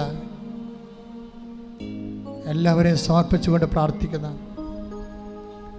കൈകാലുകൾ കൊച്ചി പിടിക്കുന്നവരെ, കൈകാലുകളെ ശോഷിച്ചു പോകുന്നവരെ, തല വലിയ ഉടവിൽ ചെറിയ കുഞ്ഞുങ്ങൾ, ഉടൽ വലിയ തല ചെറിയ കുഞ്ഞുങ്ങൾ, കിടപ്പ് രോഗികളെ കുഞ്ഞുങ്ങൾ, മറിഞ്ഞ് തിരിഞ്ഞ് കിടക്കാത്തവർ, നിരങ്ങാത്ത കുഞ്ഞുങ്ങൾ, ഗർഭിണിയുടെ ഫ്ലൂയിഡ് കെട്ടിക്കിടക്കുന്നവർ, ഗർഭിണികളിൽ കൺവെൻഷൻ രോഗമുള്ളവർ, കുഞ്ഞ് പുറത്തേക്ക് വന്നുകൊണ്ടിരിക്കുന്ന അവസ്ഥയിൽ കിടപ്പ് രോഗികളാണ് ഗർഭിണികൾ, മക്കളില്ലാത്തവർ, ഗർഭിണികൾ, ഗർഭസ്ഥ ശിശുക്കൾക്ക് രോഗമുള്ളവർ, കർത്താവ് സ്പർശിക്കണേ കർത്താവ്. മുടി വല്ലാണ്ട് കൊഴിയുന്നവർ, ഉറക്കമില്ലാത്തവർ, ശരീരം ചൂടാകുന്നവർ, എപ്പോഴും കലഹമുള്ള ഭവനങ്ങൾ എല്ലാം കർത്താവെ നീ ഞാൻ നിനക്ക് മുമ്പേ പോവുകയും പിത്തളവാത് തകർക്കുകയും ഇരുമ്പോടാമ്പൽ ഒടിക്കുകയും മലകൾ നിരപ്പാക്കുകയും ചെയ്യുന്ന ദൈവത്തിൻ്റെ ശക്തി ചൈതന്യം നിന്നിലേക്ക് ആവശ്യപ്പെട്ട് കർത്താവ് സംരക്ഷിക്കട്ടെ. എല്ലാ വിടുത, എല്ലാ സങ്കടങ്ങളും, എല്ലാ വിഷമതകളും, തകർച്ചകളും, തടസ്സങ്ങളും യേശു നാമത്തിൽ നീങ്ങിപ്പോകട്ടെ. ശ്രദ്ധിക്കട്ടെ. ചിലരുടെ ഏലപ്പാടങ്ങൾ അതുപോലെ നശിച്ചു പോയിട്ടുണ്ട്, അവർ ജപ്തിയായി പോയിട്ടുണ്ട്. ചില റബ്ബർ തോട്ടങ്ങൾ നഷ്ടപ്പെട്ടു പോയിട്ടുണ്ട്. മശത്തൊഴിലാളി സഹോദരങ്ങൾ ബോട്ട് കയറ്റി വെച്ചിരിക്കുന്നു, അതിൻ്റെ പേരിലുണ്ടാകുന്ന പട്ടിണികൾ. അതേസമയം തന്നെ വള്ളംക്കാർ കടലിട്ട് ഇറങ്ങാൻ പോകുന്നു. ഈ ഒരു ചാകര മാത്രമാണ് അവരുടെ ഏക പ്രതീക്ഷ. ഓരോരോ സംരംഭങ്ങളും ഉദ്യമങ്ങളും തുടങ്ങാൻ പോകുന്നവരെ, വരുമാന മാർഗങ്ങളില്ലാതെ എങ്ങനെ ജീവിക്കുമെന്നറിയാൻ പാടില്ലാതെ ഓരോരോ ഉദ്യമങ്ങൾ ചെയ്യുന്നവരെ, ഇതെങ്ങനെ രക്ഷപ്പെട്ടാൽ മതിയായിരുന്നെന്ന് പറഞ്ഞുകൊണ്ട് ഉള്ളതെല്ലാം ഒരുക്കി വിറ്റും തൂക്കി വിറ്റും പണയം വെച്ചുമൊക്കെ ഓരോ ജോലികൾ ചെയ്യുന്നവരെ, പൗൾട്രി ഫാം, പന്നി ഫാം അങ്ങനെയൊക്കെ തുടങ്ങിയിട്ട് ജനങ്ങളതുകൊണ്ട് ചെയ്യിക്കാത്തതിൻ്റെ പേരിൽ ചെയ്യാൻ പറ്റാതെ പലിശ കൂടി വരുന്നവർ, ഇങ്ങനെ പൊറുതിമുട്ടുന്ന മനുഷ്യർ, ഒരു പണിയും ചെയ്യാൻ പറ്റാത്ത രീതിയിൽ പൊറുതിമുട്ടുന്ന മനുഷ്യർ, അതുപോലെ തന്നെ മദ്യപാനത്തെ ആശ്രയിക്കുക കാരണം ഒരു പണിയിലും ലഹരി പദാർത്ഥങ്ങളുടെ ഉപയോഗം കാരണം ഒരു പണിയിലോ പ്രാർത്ഥനയിലോ പഠനങ്ങളിലോ ഒന്നും കോൺസെൻട്രേറ്റ് ചെയ്യാൻ പറ്റാത്ത കുടുംബങ്ങൾ, കുടുംബത്തിൻ്റെ ഭാവി ഇരുണ്ടായിരിക്കുന്ന അവസ്ഥകളിൽ പരിശുദ്ധ അമ്മ പൂർണ്ണമായി ഏറ്റെടുത്തുകൊണ്ട് യേശുവിൻ്റെ നാമത്തിൽ വിടുതൽ പ്രാപിക്കട്ടെ. എല്ലാം കഴിഞ്ഞു, റിസൾട്ടെല്ലാം വന്നു, കുഞ്ഞുങ്ങൾ ഉപരിപഠനത്തിന് വേണ്ടി പരക്കം പായുന്നു. ചിലർക്ക് ഉപരിപഠനത്തിന് എന്താണ് പഠിക്കേണ്ടതെന്ന് ഇപ്പോഴും മനസ്സിലാകാത്തവരുണ്ട്. ചിലർ ഓൺലൈനായിട്ട് അപേക്ഷിച്ചിട്ടുള്ളത് തെറ്റിപ്പോയവരുണ്ട്. ചിലർ ഒരു സ്ഥലത്ത് മാത്രം അപേക്ഷിച്ചിട്ടുണ്ട്, പല സ്ഥലത്ത് അപേക്ഷിക്കുന്നതിന് പകരം ഒരു സ്ഥലത്ത് മാത്രം അപേക്ഷിച്ചിരിക്കുന്നവരുണ്ട്. ഇങ്ങനെയുള്ള പലതരത്തിൽ വിഷമിക്കുന്നവർ, ചിലർ ഓഫർ ലെറ്റർ വന്ന് പൈസയും കൊടുത്ത് വിസ വന്നിട്ടില്ല. ചിലർക്ക് തിരിച്ചു പോയവർ തന്നെ അവർ യഥാർത്ഥത്തിൽ ജോലിക്ക് പ്രവേശിക്കാൻ കഴിഞ്ഞിട്ടില്ല. അവിടുത്തെ പരീക്ഷ എഴുതിക്കൊണ്ടിരിക്കുന്നവരും എഴുതാൻ പോകുന്നവരും അതിൻ്റെ റിസൾട്ട് പ്രതീക്ഷിക്കുന്നവർ, നാട്ടിൽ OIT, IELTS, MOH, ആദ്യം PSC ഒക്കെ എഴുതിയിരിക്കുന്നവർ, റിസൾട്ട് പ്രതീക്ഷിക്കുന്നവർ, ഇങ്ങനെ ഓരോരോ തരത്തിലും ബാങ്കിൽ അന്വേഷിച്ചിട്ട് പണം കിട്ടാതിരിക്കുന്നവർ, അടുത്ത കുഞ്ഞിനെ പഠിപ്പിക്കാൻ മാർഗമില്ലാതിരിക്കുന്നവർ, ഇവിടെ പോകുന്നുള്ള ജീവിതത്തിൻ്റെ മുന്നിൽ അന്താളിച്ചും പകച്ചും നിൽക്കുന്നവരെ പരിശുദ്ധാത്മ നിറയാൻ വേണ്ടി ഇടിമിന്നൽ പോലെ ശ്രദ്ധിക്കട്ടെ. ഹല്ലേലൂയ. സംസാരിക്കാത്ത കുഞ്ഞുങ്ങൾ, നടക്കാത്ത കുഞ്ഞുങ്ങൾ, സംസാരിക്കാത്ത വ്യക്തികൾ, മുതിർന്ന വ്യക്തികൾ, വിവാഹം ഒത്തുവരാത്തവർ എല്ലാവരെയും സമർപ്പിച്ചുകൊണ്ട് പ്രാർത്ഥിക്കുന്നു. കടകമ്പോളങ്ങളും വ്യാപാരശാലകളിലും പണം മുടക്കിയിട്ട് പണം തിരിച്ചു കിട്ടാത്തവർ, കച്ചവടമില്ലാത്തവർ, കുടുംബ ചെലവ് കഴിയുന്നതിന് പോലും കടം മേടിച്ച് കഴിയുന്നവരുണ്ട്. എല്ലാവരെയും സമർപ്പിച്ച് പ്രാർത്ഥിക്കുന്നു. മക്കൾക്ക് പൈസ അങ്ങോട്ട് അയച്ചു കൊടുക്കുന്ന മാതാപിതാക്കന്മാരുണ്ട്, അവർക്ക് ജോലി ഇതുവരെ കിട്ടാത്തത് കാരണം. എല്ലാവരെയും സമർപ്പിച്ച് പ്രാർത്ഥിക്കേണ്ട സമയമാണ്. കോടതിയിൽ കേസ് കിടക്കുന്നവരുണ്ട്, കേസിന് പോകുന്നവരുണ്ട്, ഇതുവരെ കേസ് പിടിക്കാത്തവരുണ്ട്, ജഡ്ജ്മെൻറ്റ് പ്രതീക്ഷിക്കുന്നവരുണ്ട്. എല്ലാവരും സമർപ്പിച്ച് പ്രാർത്ഥിക്കുന്നു. ഭാര്യാഭർത്താക്കന്മാരുടെ വീടുകൾ തമ്മിൽ കലഹത്തിലും അകൽച്ചയിലും കഴിയുന്നവരുണ്ട്. മക്കൾ പലതരത്തിലുള്ള സ്വഭാവങ്ങളിലും ശീലങ്ങളിലും ബന്ധനങ്ങളിലും അകപ്പെട്ടു പോയ മക്കളുണ്ട്. കുടുംബത്തിന് മക്കൾ നഷ്ടപ്പെട്ടവരും മക്കൾക്ക് കുടുംബം നഷ്ടപ്പെട്ടവരുമുണ്ട്. എന്ത് ചെയ്യണമെന്ന് അറിയാൻ പാടില്ലാതെ കുഴങ്ങിയിരിക്കുന്ന നരകതുല്യമായ ജീവിതാവസ്ഥയിൽ കടന്നു പോകുന്നവരുണ്ട്. എല്ലാവരും സമർപ്പിച്ചുകൊണ്ട് പരിശുദ്ധ അമ്മയുടെ മധ്യസ്ഥത്തിൽ സമർപ്പിച്ചുകൊണ്ട് ഈശോയുടെ വലിയ സത്യത്തിലേക്ക് ആവശ്യിക്കാൻ വേണ്ടി ഇടിമുഴക്കം പോലെ ശ്രദ്ധിക്കട്ടെ. ഭീതിയിലും കഴിയുന്നവരുണ്ട്. കടക്ഷോഭത്തിൻ്റെ കാലമാണ് വരാൻ പോകുന്നത്. കടലരികിൽ സീവാളില്ലാത്ത സ്ഥലത്ത് താമസിക്കുന്ന മക്കളുണ്ട്. അവർ മേലോട്ട് നോക്കുമ്പോൾ അവിടെ ചങ്ക പിടച്ചു പോകും. എപ്പോഴാണ് കടലിൽ ഞങ്ങളുടെ വീടും കൊണ്ട് പോകണത്? ഞങ്ങളിനി എപ്പോഴാണ് ഈ തീരത്ത് നിന്ന് അസ്തമിച്ച് പോകണമെന്നറിയാതെ നിസ്സഹായം നിൽക്കുന്ന മക്കൾ, മലമ്പ്രദേശങ്ങളിലെല്ലാം താമസിക്കുന്ന മക്കളെ സംബന്ധിച്ച് പ്രാർത്ഥിക്കണം. കഴിഞ്ഞ കാലങ്ങളിൽ ഉരുൾപൊട്ടിയതിൽ അടുത്ത് താമസിക്കുന്ന മക്കളെ സംബന്ധിച്ച് പ്രാർത്ഥിക്കണം. കഴിഞ്ഞ കാലങ്ങളിൽ പ്രളയം വന്നപ്പോൾ അവിടെ നിന്ന് പോകേണ്ടി വന്ന മക്കളും, എല്ലാ കാലത്തും മഴ വരുമ്പോൾ പ്രളയമായി പോകുന്ന സ്ഥലങ്ങൾ, അതെല്ലാം ശാശ്വതമായി പരിഹരിക്കാൻ ഒരു വഴിയും കാണാതെ ഭരണകൂടം പകച്ചു നിൽക്കുന്ന സമയങ്ങൾ ദൈവമേ അങ്ങയ്ക്ക് മാത്രമേ അങ്ങയുടെ മക്കളെ സംരക്ഷിക്കാൻ കഴിയത്തുള്ളൂ. കർത്താവെ, പ്രളയഭൂമി ജീവിക്കുന്ന, ഉരുൾപൊട്ടുന്ന ഭൂമി ജീവിക്കുന്ന, കടൽ കയറുന്ന ഭൂമി ജീവിക്കുന്ന, പ്രകൃതിയുടെ ദുരന്തങ്ങളിൽ ജീവിക്കുന്ന മക്കളെ നീ പൂർണ്ണമായി ഏറ്റെടുക്കണമേ. കണ്ണീരോടെ പ്രാർത്ഥിക്കുന്നു. ശ്രദ്ധിക്കട്ടെ.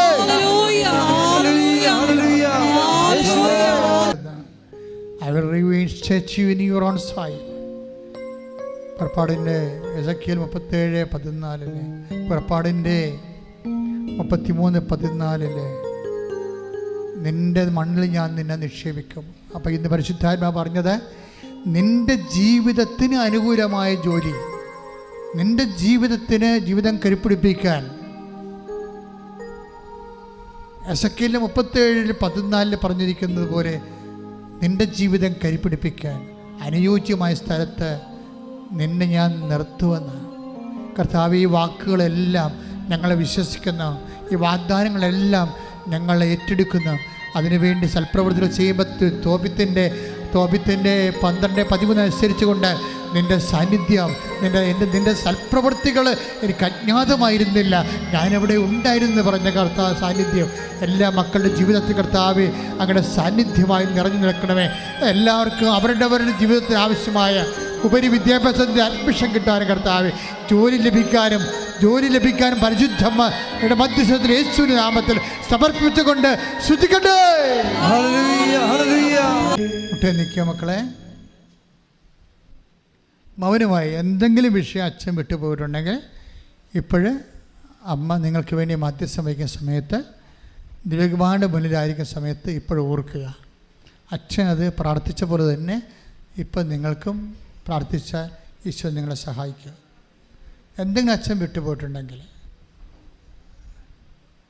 ഏതെങ്കിലും വിഷയം വിട്ടുപോയിട്ടുണ്ടെങ്കിൽ, നിങ്ങളുടെ ഏതെങ്കിലും വിഷയം വിട്ടുപോയിട്ടുണ്ടെങ്കിൽ ഇപ്പോൾ കണ്ണീരോടെ ഓർത്ത് മാതാവിൻ്റെ മധ്യസ്ഥ ഈശോയ്ക്ക് ഏൽപ്പിക്കുക.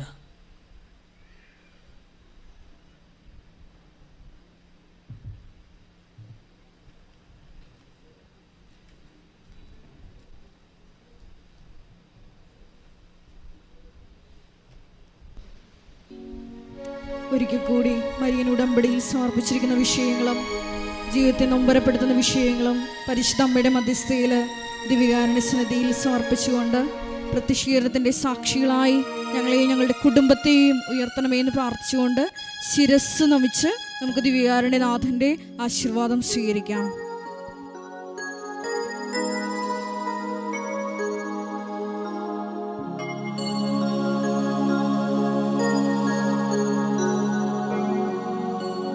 പരിശുദ്ധ പരമമാ ദിവ്യകാരുണ്യമേ,